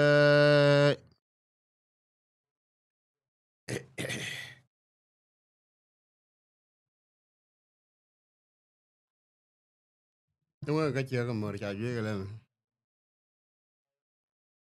Anak betah kali ya kan, betah kali. Deng di. Anak betah dong. Deng apa madulu kual wala na jeran tung manu undan. Nyar bawa boy bawa tu lagu rana leo ala mayang apa boy. Oga karaj boy madulu wa bekwara rayang itang wasik. Tuba dit ku manger kwa keny machamata. Riaka thong jong reng undage ding kwa guriam walan. Yawira na jam ponde sogura na ke agwa abedai gula yang unda na guriarwa. Jaran jama bo ayang gai mangeza nyeng widarur gijene bing. Ya ne gamum guzie gai walan. Mujine man ewer jigolwel. Apala baja jerane kir porerom. Ngage gudgeran tongbirom geyin. Bardwa gejen. Gedun jaman na jabere ya sogo gachine nyara bala bere kinu pondo. Bine nyara ya ngajaran jama. Gai mangeza nyeng widaror gijene bing. Ya ne gamum guzie gai walan. Mujine man ewer jigolwel. Balaga baja jerane kir porerom. Ngage gudgeran tongbirom geyin. Bardwa gejen. Dun jaman na jabere ya so ga chin nyara bala bere ken panu. Bin nyara ya ngajeran jama. Welto ga chepadu amoy magwarawa. Wet kido ga jiti bora jogu elung yaranda gam duga bat. Doi jing yul ja selwerur. Aje jizis ga inalil nane yinton. Yuli chaga baje goi ser. Kukoi koka cheson. Gun mayamawa. Rema lal gule banyak. Ngudu dunyirur. Joko bajang ulandia. Adala po kuga basol. Jomin joni pulwel. Poza jesong. Wet kidwa ikaji tikbor. Ajogu wegi elung yaranda bagam duga baj. Do jing yul ja selwerur. Aye jizis ga inanel nane yinton. Uli jaga baje ga ter ku koi koga jeson. Kun mayamrandia. Rema lal gule banyak. Nguru dunyirur. Jogo bajang ulandia. Adala guap kuga basol. Jamin jon polo wel. Poda jeson. Aye kam zindiri walan. Amukti mayang. Gaulu manyang ulandia. Na kuja dugbe wet. Minjanu gor tong kulda na yang. A sheep in yar. A young a better be better. Don't get jargir tong. Na jena dear tong lo na jer. A well did go my lad go bang in a wallen. Undi da na la la zong a beneding qual tong lo na more. And to uno me go. Who yadre menuer. Kunyang maringa ball. Penya wong a jogobal. Riar gulong a jalgo, anajena diera undane. Am tindiri wala na mukti boyo. A gawlu banyang ulandiana kuja dugbe wet. Minjane u kortong kulana yang. A chibin yar. Yang a bere bebera tonga jare kiri tong. Anajena diera tong lo najer. Alwel dit kumalat kubang yen walen. Undi dana la la zanga beneding kwal tang le namor. Ranto undo mege uga bu yadre menwer. Kunyang mari nga boal banda penyo wonga chogo bal. Uriar gulu nga chalgo. Na jena diere unda ban. Ana jeri unjin ton yaga kwene tugru. Lama toge malik. Kulunu kwewa. Unange janyar kukur kungunu kwa jayang dut kene nyangata. Uware raza dene jige jual din mare mwa. Dwagu weteran kugwa mayang.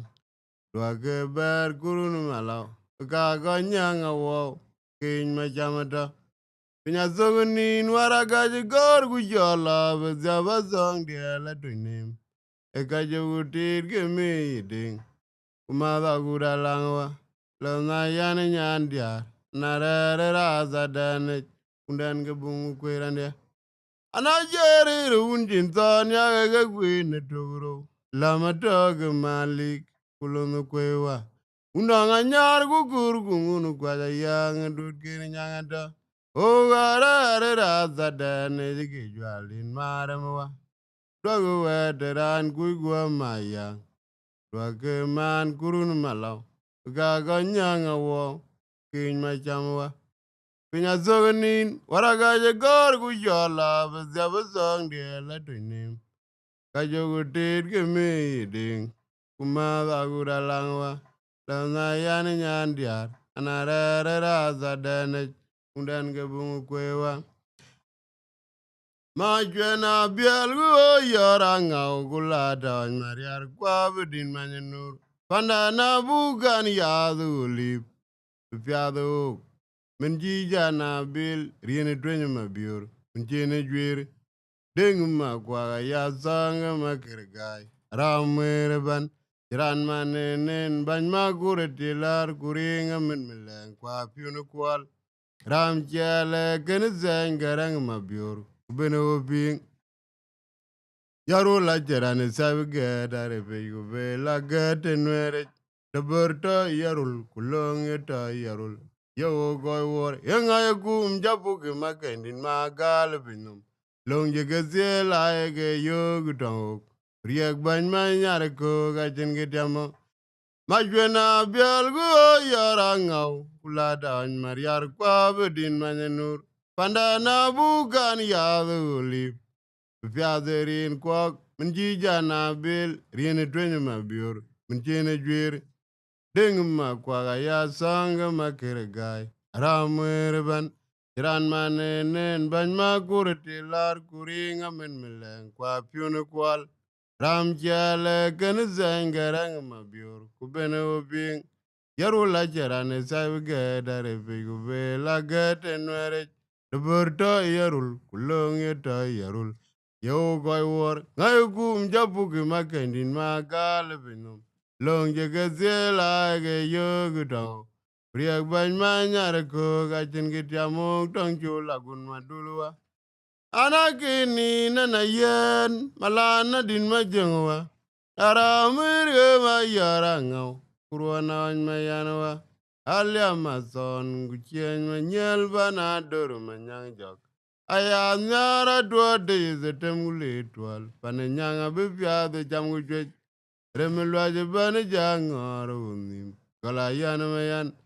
Mariare janongu maguro gulangu bur bilip kumangara buang wer yare ga yang kom yaro la dung dia ran jatung de ja joji gilundi kabechote ninge yaro la na zanga Israel kujapan idien tonga gunyangu mali kirga de da yang e wala paya me buluk yang dur kirinyangwa anake ni na yen malana din majengwa aramwirge ma yarangaw kurwana ma yanwa alia mason guchen ma nyel banadur manyang jok aya nyara dua de zetem guli twal pananyanga bipya de jam gujwe remelwaje bani jangor unim kala yan mayan Mariare janongu maguru gulangu bur bilip kumangar buang awer yare ga yang kom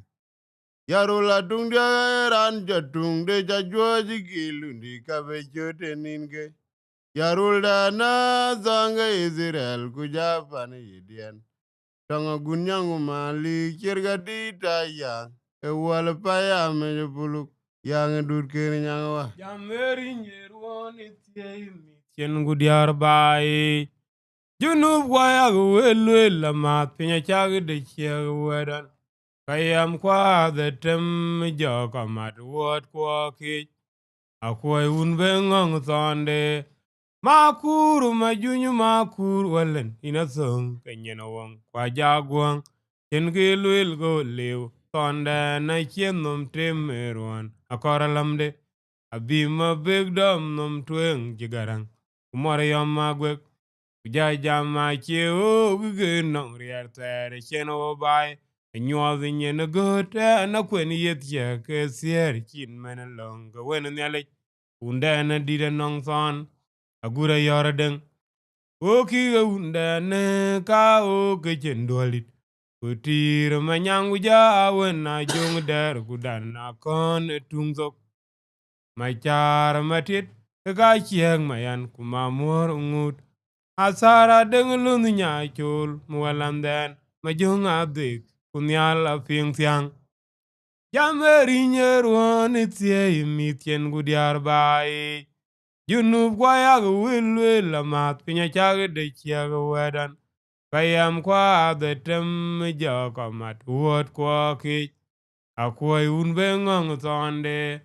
Makuru majunyu makuru walen inathong nyina wong kwa jagwang chen gilwil go liu tonde na chien nom temeruan akora lamde abima big dom nom tweng chigarang umore yom magwek ujaja ma che o guge nong rier tere chen o bai nyuadh nyen gut na kwen yet ye ke tier chin men long go wen nyalek undana dide nong son agura yordeng o kiga undana a o ke chendolit utir manyangu ja wena jong der udana kon tungzok machar matit ka chieng mayan mamor ngut asara deng lun nya chul mugalandan majong adik kunyala fing tiang ma chira chuot kuma yor wena guda jir chuga jam puan ngube go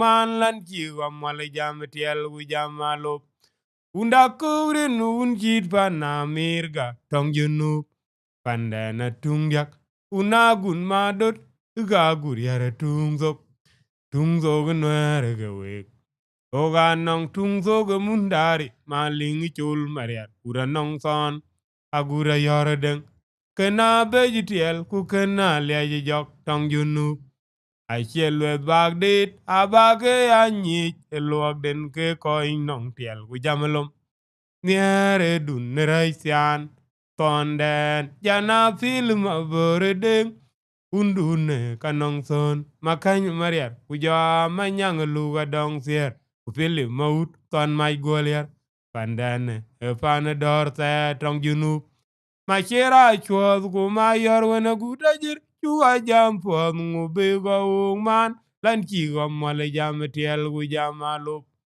unda kurin un chit pana mirga tong junub pandana tungyak una gun madot ga guriare tungzok nuere ge wek oga nong tungzok mundari ma lingi chul mariat ura nong son agura yore deng kena beji tiel ku kena liaji jok tong junu achiel wet bag dit abage anyich eluok den ke koi nong tiel ku jamelom niere dun nereisian sonden jana film abore deng undune kanong son makany mariat kuja manyang luga dong sier upili maut ton mai goliar pandane e fane dor te tong junu Walanja dor gula yang nyirge unde na pon ya de ai twale. lo gumorlo Gajene ge siadunda gedeng kulung yar walan maunadal. Magwanyo walan riada na ya amene o. Uyane ya benyong gudwala na ge son ye yes. Waring de gina jigin nini po. Chera yogudangan. Son mangol gumaguru machar mga yang arir walan ja ador gula yang nyiri unde na pon mere dole oga jere zarunda gedeng gulung yar walan guma unadal magwanyo walan riede na yang amano yang wana ya benyong gudwa lana ge son ye yes waring de gina jigin nini po wajara yogadanga son mangol gumaguru machar munga yangarir jarana be manundi tenwer wangu bayok ananong uduri agama dubadit kumachana lat kulona mor sigya anamana barji jelera pe wotara benach jarana be manundi tenwer wangu bayok ananong uduri agama dubadit kumachana lat kulona mor sigya anamana barji jelera pe wotara benach Dolara waiga baon bene tanga kuma. Ramdia ram dwal. Lamdan ka jwal dire walan kuma mera umbur. Ununwer wa enege madwad geziacheran naro. Ao goru anyi yore majanga gura mera mukdim. Ayanga launum. Etang deng madung. No mun bizi awuzini tinja uga koi warnyen wati yari arwa. Dolara waiga baun peni tanga kuma. Jakul ram dwal, lamdan kajal diri walan kuma mera umbar. Ununwer wa ayengi maduwad gezi ajiran ngaro.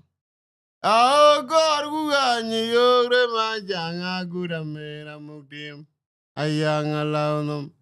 Etang deng madung. Naramizya wizin tinjo agoi warnyen wati yari arwa. junu gwadwa jambe taga chukwen en gomen nim jemen me en lwa jo wejin pa cheran be po dak una cheng magodwa un buk yelawan oga ban mar mer yar chi pan no mer ser ao ga muk tung Wek junub go dog jame, taga chukwen, ayen gomenim. Chimeneme en lwagu jo wej piny, kwa chiran be po dak. Una cheng magodwa un bup ku bup ku jelawan. Uga ben ong mar meriar chifan meriar ser. Ao kamuk tungzok. Una cheng magodwa un bup ku bup ku jelawan. Uga ben ong mar meriar chifan meriar ser. Ao kamuk tungzok. Remdie ne unubu kwa gaw kwa boy ku jel dare. Rem ngin monje unde chal ngin de. O tuola kol nyin twing ti cho jeng a jam ngin ga chera na wan. Tungzo gu be wa, tungzo gu moy ngawa. Payam die do muong. Monyu udut a chin men na bin deng. Uda nang ngarok sondit. A chua gu lon jwayak. Remdie ne unubu kwa gaw kwa boy ku jel dare. Rem ngin monje unde chal ngin de. O tuola kol nyin twing ti cho jeng a jam ngin ga chera no wan. Tungzo be wa, tungzo go moy ngawa. Payam die do muong. Monyu udut a chin men na bin deng. Uda nang ngarok sondit. A chua gu lon jwayak. Rasi wayang ujara logi yene ujam riere wadkak. Arir wegi ba una jung alizrom dai kubengengin kutayang. Aliab gwadam sogrog bulogurilag. Pagachiran kuyuk. Selmar per kwatung lunyanya. Biela toge bumit rimu wati. Chene ubai. Talwega guranda jage yajin. Akagelwil. Anora ne ye jama bela ne ye po lagi entok kubanyi remenuer anje mali entok tanda benyu jayang ke ujut mujani ke jerpiat terawaro gunda ne ban ana jele baryo jera ne choro romden kedeng kwa guryama walan undwa na baryo bezong bana jang duanya yagan ngeme opot uga cerane degalir kubur mangal kumakura turbai alawa juda bawan maluk akwaran ben kawai kaya kan jama baj min choni galela jer piada jara waro gunda neban ana jele baryo jara ne chogro romdan kedeng kwa guryam walan undwa na baryo bazong bana jang dunya yagagan ngeme upat Wacharane degalir kuburu mangal kumakura turbai. Alawa juda bawan maluk. Akwaran ben kawai. Kaya ganja baj. Remelung dule yagirom loy ga gudwach. Ngabe ugira yang den kawana amjok. Ugay manyarier. Kulonu mangara chuot kwa waiton. Kulonu mayarandia. Wetung longa ngwate. Kibaya diang mum. Abuider kumachar ugale. Yang den gasong mach. Rem dia na lunu dule yagirom loy ga gudwach. Ngabe ugira yang den kawana amjok. Ugay manyarier. Kulonu mangara chuot kwa waiton. Kulonu mayarandia. Wetung longa ngwate. Kibaya diang mum. Abuider kumachar ugale. Yang den gasong mach. Alam da bunyal, alam da nenge salva kirmayar, kumayaj, wini chol mariare, ugay manyarier, kumoze nuwale na cherioj, abagwe ma yaru magwel. Ana che dunyen, ana chit kwaj, ana cherioj ba cheda ngui mangara ne suonyiringe. Alam da bunyal, alam da nenge salva kirmayar, kumayaj, wini chol mariare. Ugay manyarier, kumoze nuwale na cherioj. Abagwe ma yaru magwel. Ana che dunyen, ana chit kwaj. Ana cherioj ba cherang wi mangara ne suonyirin ke. Udu dabu jama jigewe kere majum mangol. Tubat kumara meri ring walen. Zigja doge za kwere undane. ayene koy dol dem diene meeting ku sono malit kulun bor ku jwalire walen kina jaman oga jibobe oga kumi ga jewu ka kum ga yang rema jang walen ku mamir kina pal wa jaman ton ga ja ye ga kwani kwanon son ye gwang mo ku benok kudu dabu jama dige we kere ma ju mangol kudu bat kumara mere ring walen ti jado ke de kwere undane ayene koy dol dem diene mi dingu sona wan malit ulu nu por ku jwalire walen kina jaman oga jibabe oga kumi ga jewo ka kum ga yang rema jang walen mamir kena pal wa jaman son ga za e ga kwani wana son e gwa mu gu benole a jong gok oga jibabe oga kumi ga jewo ka kum ga yang rema jang walen mamir kena pal wa jaman son ga za e ga kwani wana son ja gwa mu gu benole jong gongwa kane wet bi dodi dor alwel garang mabior do wato karsum chok tonye ma baba jawa na gavyen na kuru sundi te wale baba kumirin kayang kedia ku jaman jaran banege get kajany na mabeduk tunde ne abaton lunga nwer ge jwar go gabe bore lungu bana wela jera lewen kum bazong lungam no macheluk remde yaginyi yen ge chang sonya yang ajeran le woku kan wet bi don di dor alwel garang mabior duwato karsum chok tonye ma baba jawa na kojen ana guru sundi di wale baba kumirin gayang kidia ku jaman jaran banege kajany no mabezuk Etonjene abazon lunga nwerge jwarga gabe bure lungwana wela jerale wenuku. Abazon lunga mano macheluk remde yaginyi yenge jang sonya yang jerale ogukuwe. Oh ye jebel walen alamdane ramdiane chudi wa man mwayang kawany majer mafuara che kuchirga kwawany machat medan ram anong diezi kujam nyunyo pomariar yala yuma gedia kumayaj wa komong yenur. Oye jebel walen alamdane ramdiane judi wa man wayang kawany majer mafuara che kuchirga kwawany machat medan rom anong diezi kujam nyunyo pomariar yala yuma gedia kumayaj wa komong yenur. Medan rom anong diezi kujam nyunyo pomariar yala yuma gedia kumayaj wa komong yenur.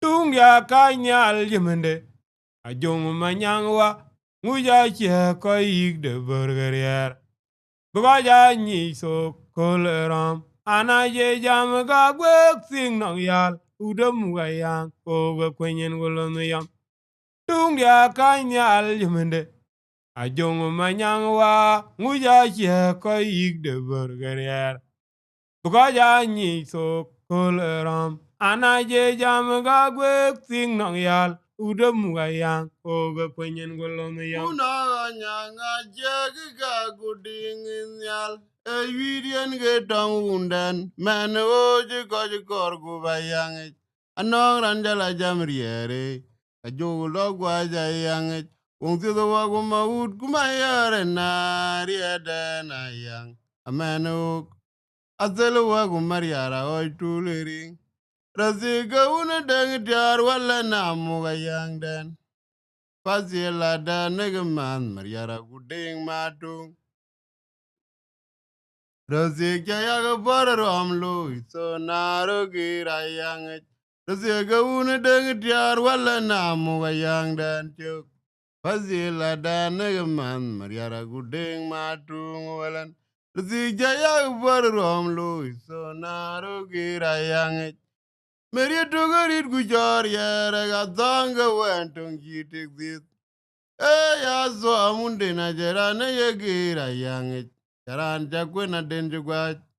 kwa jebe runda gedeng kwa yara walan anguya bade bring nen beran mo ma kuru na durba pororo ariri tango ayanga do diere magene nyandie kuma de bungu kwewa Maria dogori gu jor yere ga donga wentong yitek dit hey azo amunde na jerane yegira yangi karanja kwena dende kwa jebet undage ding kwa yara walan anguya bade bring nen beran mo ma kuru na durba pararam ariri jao yanga to diere mageni nyandie kuma de bungu kwewa Anarore ganyi po da dedi nangka ye jamriere maun walen. Dona merandia kuma guided. Remu magane jela mukti mayang mayaj. Landen gedit kwa wany malwal. Ken monye piat tai tai. Oka keman bai. Anarore ganyi po dedi nangka ye jamriere maun walen. Dona merandia kuma guided. Remu magane jela mukti mayang mayaj. Landen gedit kwa wany malwal. Ken monye piat tai tai o ka keman vaitan abelege kuma rane jamlong fana benang mliap tang ajarwel acha kwen to jabiat chaganga gamira befat ana chawan ni jenyanga mate wujojal belelerong mariarawa o ganong nim orya mwayang unna jong manyang ngake diar kewel lelon manto malir bol to naron ngot abelege kuma ane jamlong fana benang mom liap tong ajadwel acha kwen to jabiet chaganga gamira befat ana chawan ji joinyanga mate ujojal belelerong mariarawa ugan nim orya mugayang unna jong manyang ngake diar kewel lelon manto malir bol so naron ngot Denga kwe mong dan ke koi dai jazok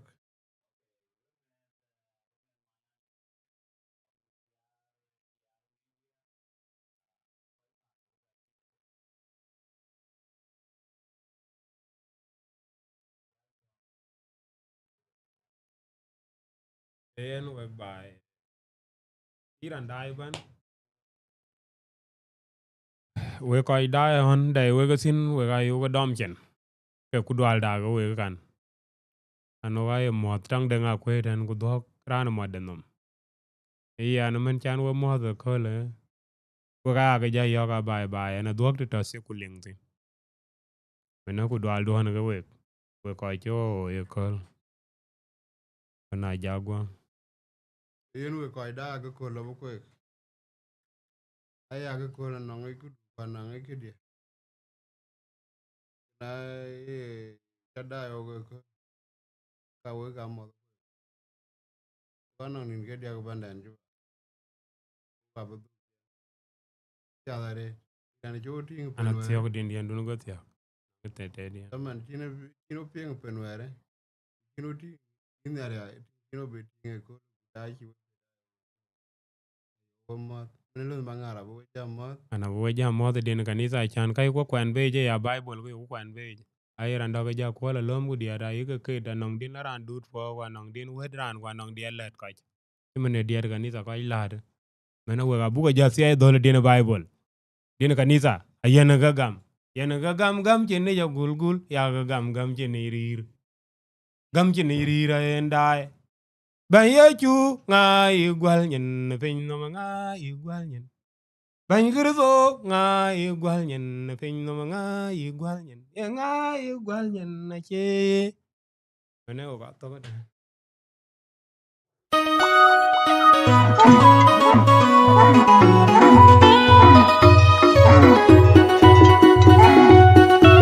nang ton ku fa jwal tab de jo ku choro tie en la ro ny mriat la mo gona ngo mo yom pan mo njang haj mar lo haj mangar lo haj mangar do pe haj mangong lo haj mangong do pe o ka to DJ Majo.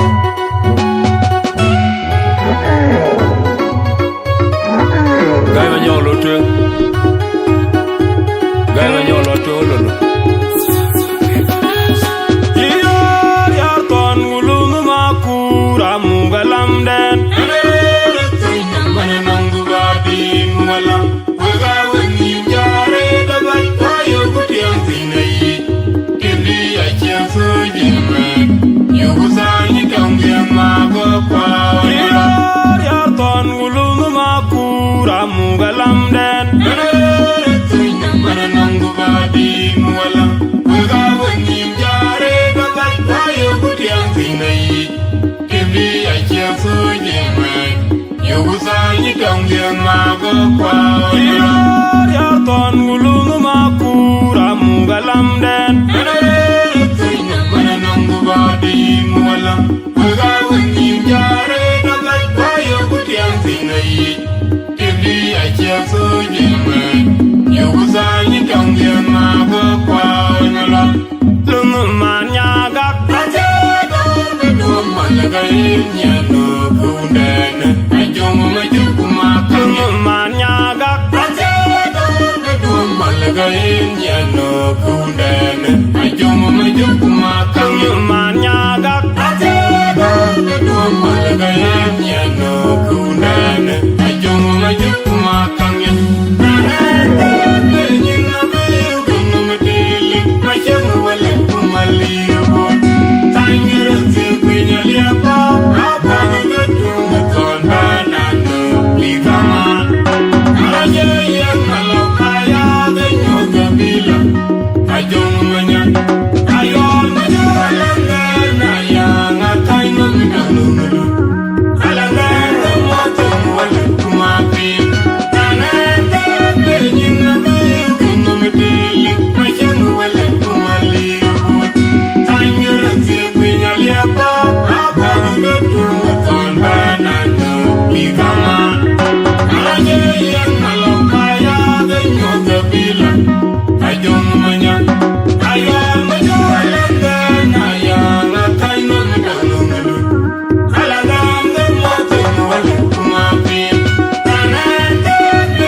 Lungu jaj, Ajakguong dia wera kon. Goru berlai, anyar nyen gwendeg vai. Lungu jaj, Ajakguong dia wera kon. Goru berlai, anyar nyen gwendeg vai. Lungu jaj, Ajakguong dia wera kon. Makwanda ada kuling, panda lidio. Makwanda ada kuling, makwanda lidio.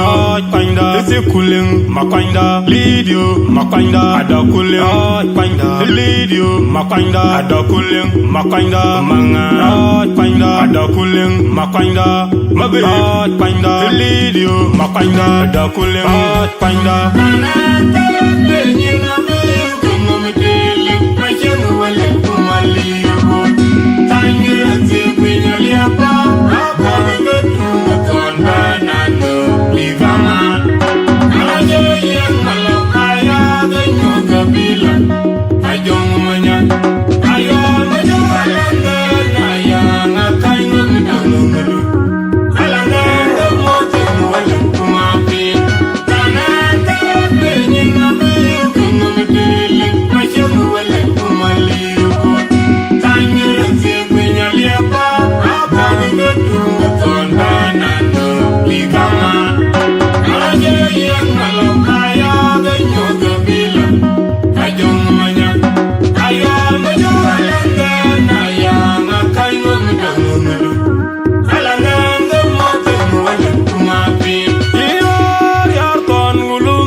Yugusani Tongian Mago Pao.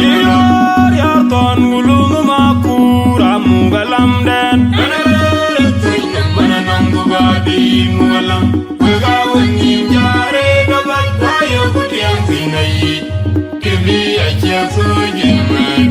Yugusani Tongian Mago Pao Nyala. Lunguman nyagak.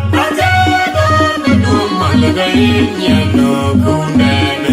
Ajongu majuku makam. Lunguman nyagak. Malagayin yano kundane. Ajongu majuku makam. Lunguman nyagak. Malagayin yano kundane. Ajongu majuku makam.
Achuoong dia wera kon goru berlai anyar nyen kwendek vai lengkuk joy Achuoong dia wera kon goru berlai anyar nyen kwendek vai lengkuk joy Achuoong dia wera kon makwanda ada kuling oj kwanda lidio makwanda ada kuling makwanda lidio oj kwanda isi kuling makwanda lidio makwanda ada kuling oj kwanda lidio makwanda ada kuling makwanda manga oj kwanda ada kuling makwanda mabe oj kwanda lidio makwanda ada kuling oj kwanda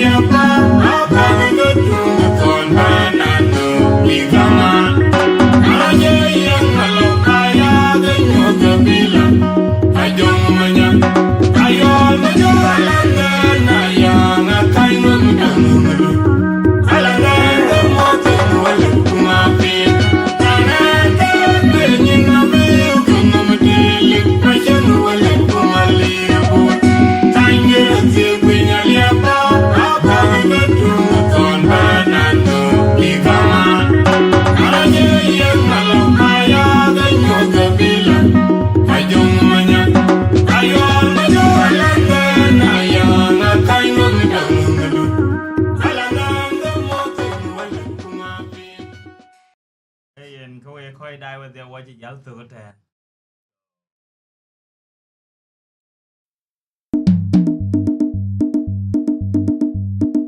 Ngim goy kuya ola kor gubayang Jobu ngaga la koro unangi kabo kanyoke Wel ko nga jami chirier kwa buke tiame dumi Makulu minyakwi kulo na mor kongiwa Ananoro timu bayang Awal bayana juong kutaliwa mangola yang ado Raja gwaya jilibitum tongene na china diere tongke Jalan manya berbe juan Iga lugu poga nunu kubai Alama di tas piale mangot Ngim goy kuya ola kor gubayang Jabu ngaga la koro unangi kabo kanyoke Wel ko nga jami chirier kwa buke tiame dumit Makulu minyakwi kulo na mor kongiwa Anano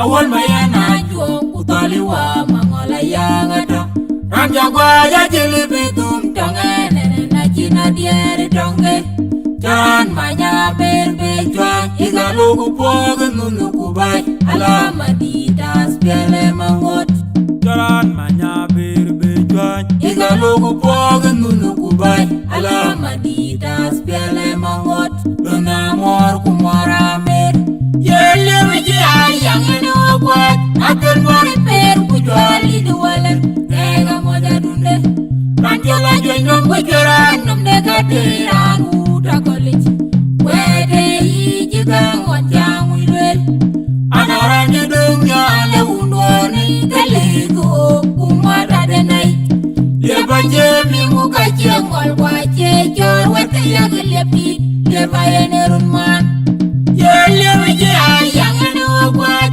atul mori per kujwali duwalen nega moja dunde ranjola jonyom kujuran numde katiran uta college wede yijiga ngonjang wilwel anaranje dunya le undoni kelego kumata denai leba jemi muka jengol wache jor wete yaglepi leba yenerun man Roñ matiang botin mokwe roy doron mokwe modi roñ matiang mariar banno roy dong ba umany mokwe roñ doron mokwe modi roy dong ba mariar banno roñ matiang botin mokwe roy dong ba umany mokwe roñ matiang mariar banno roy doron mokwe modi roñ matiang botin mokwe roy dong ba yele wiji ayang ene okwat atul mori per kujwali duwalan nega moja dunde ranjola jonyom kujuran numde katiran uta college wede yijiga ngonjang wilwel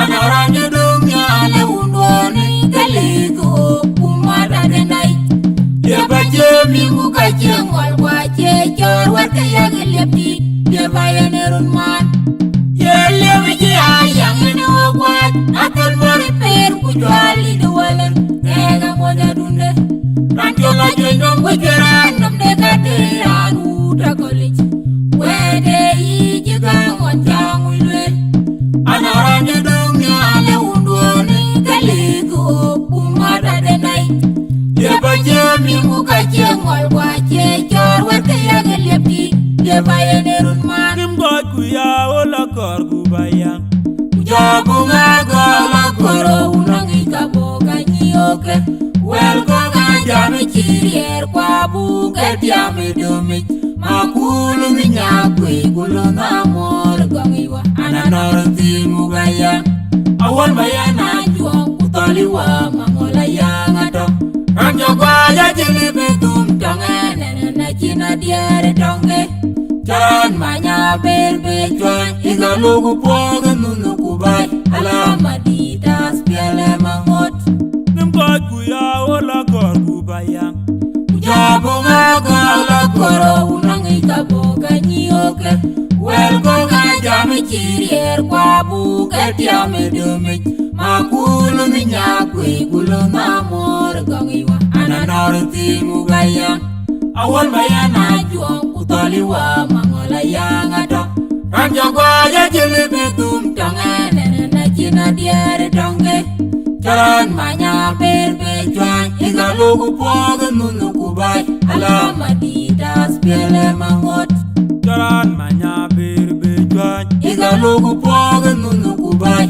alama ditas piele mangot luna mor kumora mer yele wiji ayang ene okwat atul mori per kujwali duwalan nega moja dunde ranjola jonyom kujuran numde katiran uta college wede yijiga ngonjang wilwel anaranje dunya le undoni kelego kumata denai leba jemi muka jengol wache jor wete yaglepi leba yenerun man yele wiji ayang ene okwat atul mori per kujwali duwalan nega moja dunde ranjola jonyom kujuran numde katiran uta college wede yijiga ngonjang wilwel anaranje dunya le undoni kelego kumata denai leba jemi muka jengol wache jor wete yaglepi liepti Lebayanerun man Roy Matian Motin Mokwe Roy Doron Mokwe Modi Roy Matian Mariar Bana Roy Dong Bau Man Mokwe Roy Doron Mokwe Modi Roy Dong Ban Mariar Bana Roy Matian Motin Mokwe Roy Dong Bau Man Mokwe Roy Matian Mariar Bana Roy Doron Mokwe Modi Roy Matian Motin Mokwe Roy Dong Ban Yelewaji ayangenu kwat Atul mori per kujwali duwalan Nega moja dunde Ranjola jenyong kujuran Namde kadiran uda college Wede ijigang wanjang wilwel Anaran jedungi ale undwani Kaligo umada denai Lepa jembi muka jengol kwa jejor Wete yaga lepti Lepa yenerun man Yelewaji ayangenu kwat Atul mori per kujwali duwalan Nega moja dunde Ranjola jenyong kujuran Namde kadiran uda college Wede ijigang wanjang wilwel Anaran jedungi ale undwani Kaligo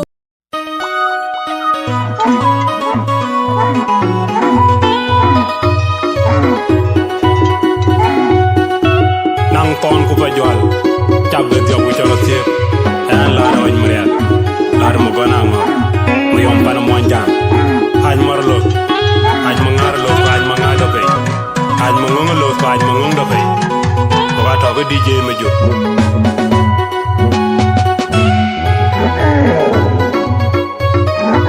Gai ma nyolo tu Gai ma nyolo tu lolo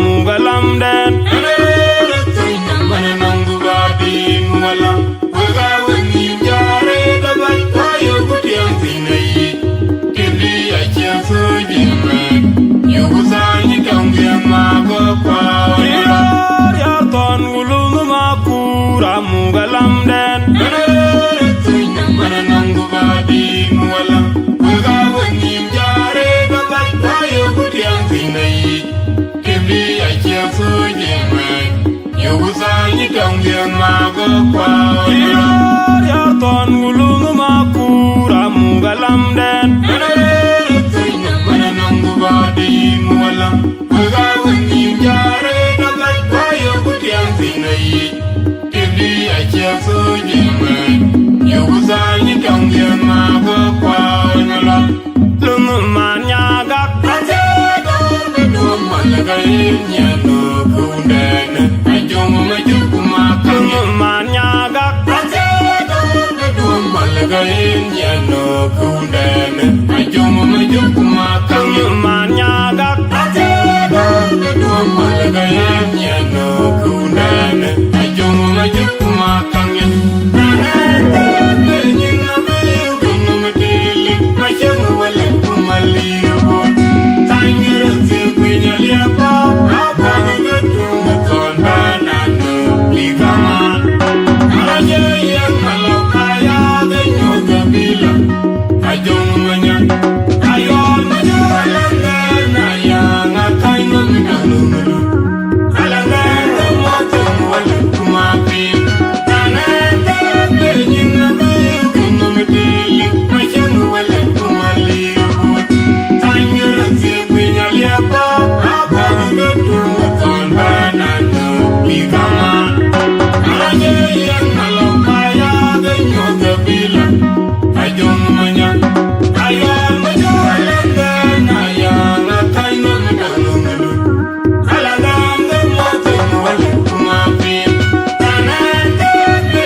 Ajakguong dia werakon Guru berlai Anyar nyen gwendeg vai Lengkuk jauh Ajuang dia wera kon goru belai anyar nyin gwende bai lengku chaoj ajual dia wera kon makwanda ada kuling oj panda lidio makwanda ada kuling makwanda lidio oj panda isi kuling makwanda lidio makwanda ada kuling oj panda lidio makwanda ada kuling makwanda manga oj panda ada kuling makwanda mabe oj panda lidio makwanda ada kuling oj panda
ajongo meduga gwai mar anyar nyin gwende gwai lugu joy ajong de wera kon nyin na jar ajongo meduga gwai mar anyar nyin gwende gwai lugu joy ajong de wera kon malanda adakule ajuga jamwal makwanda linyun makwanda adakule ajuga jamwal makwanda adakule makwanda adakule makwanda linyun makwanda adakule makwanda adakule makwanda ajuga jamwal makwanda adakule makwanda adakule ramye kwaga kwabwe kujalai emnge mochi une jalengende godwo la konyetwe bijoje ngaja ngenga jerano wa dungu bewa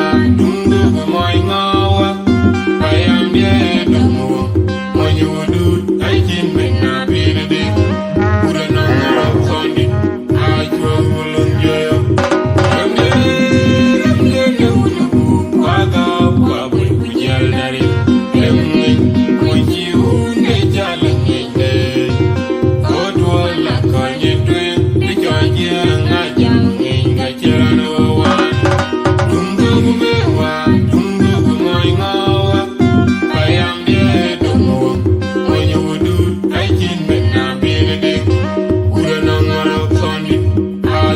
Will